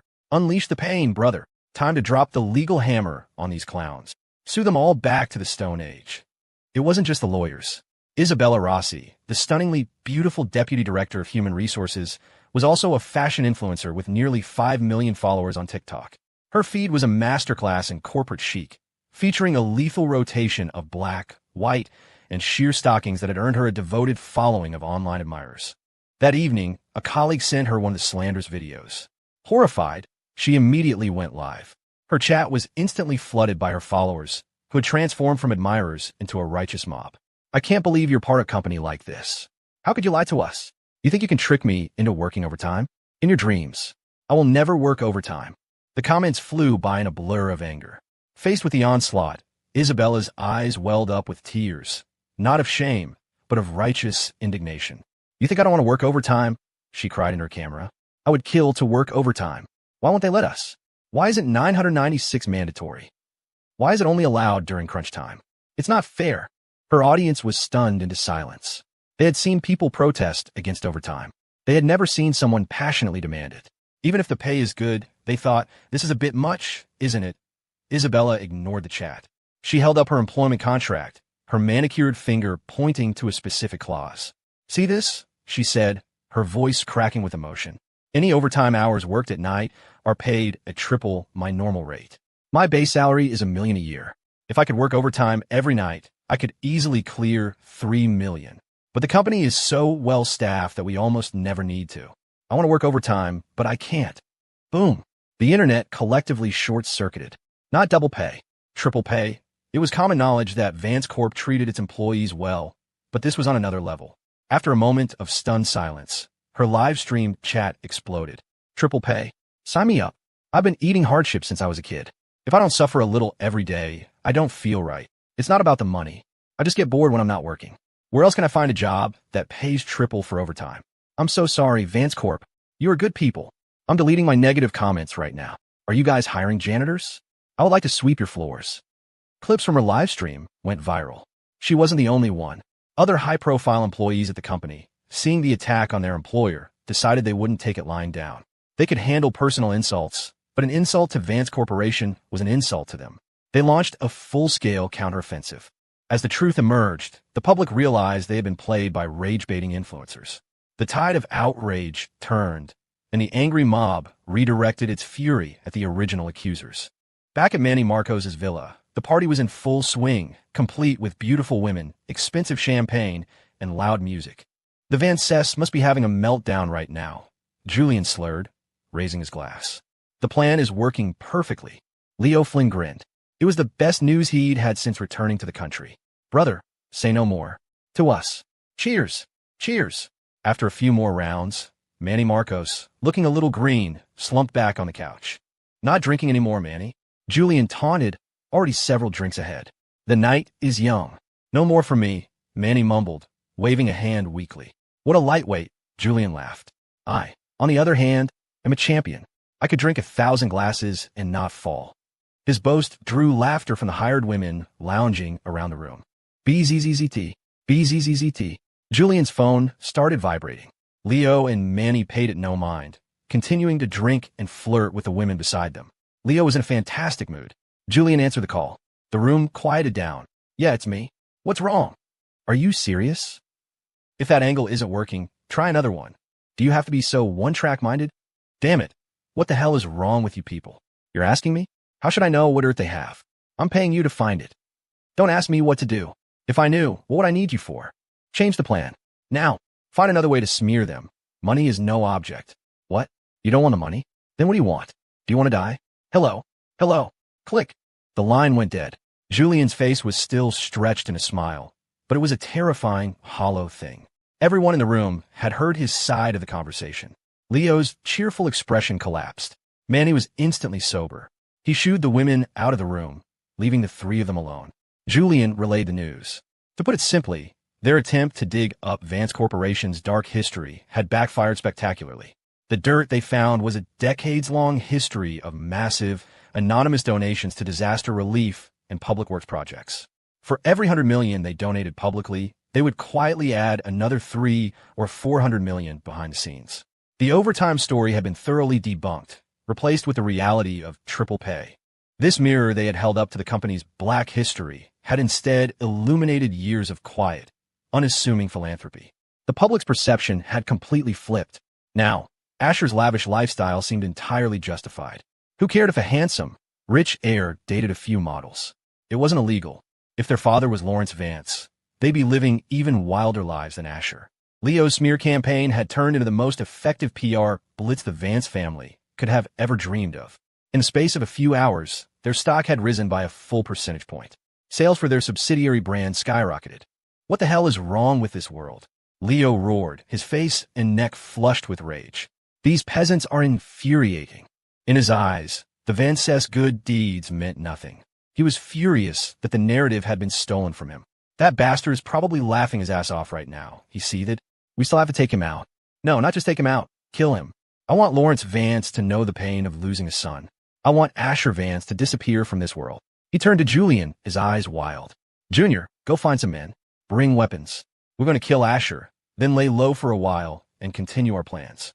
Julian hesitated. Brother Leo, don't you already have Seraph and Nemesis on the inside? Forget Nemesis. Seraph alone could kill a normal person without breaking a sweat. With both of them, Asher is already a dead man. Leo knew that, but he couldn't admit that his two most powerful assets had betrayed him. Just do as I say, he snapped, changing the subject. Killing Asher is a big deal. The more people we have, the safer Seraph and Nemesis will be. They'll need scapegoats to cover their escape. It will buy us more time. Julian was skeptical, but he couldn't find a flaw in Leo's logic. For now, it seemed like a viable plan.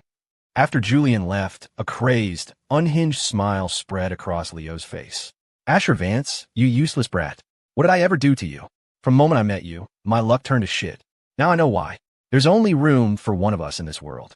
I have never wanted to kill someone as much as I want to kill you right now.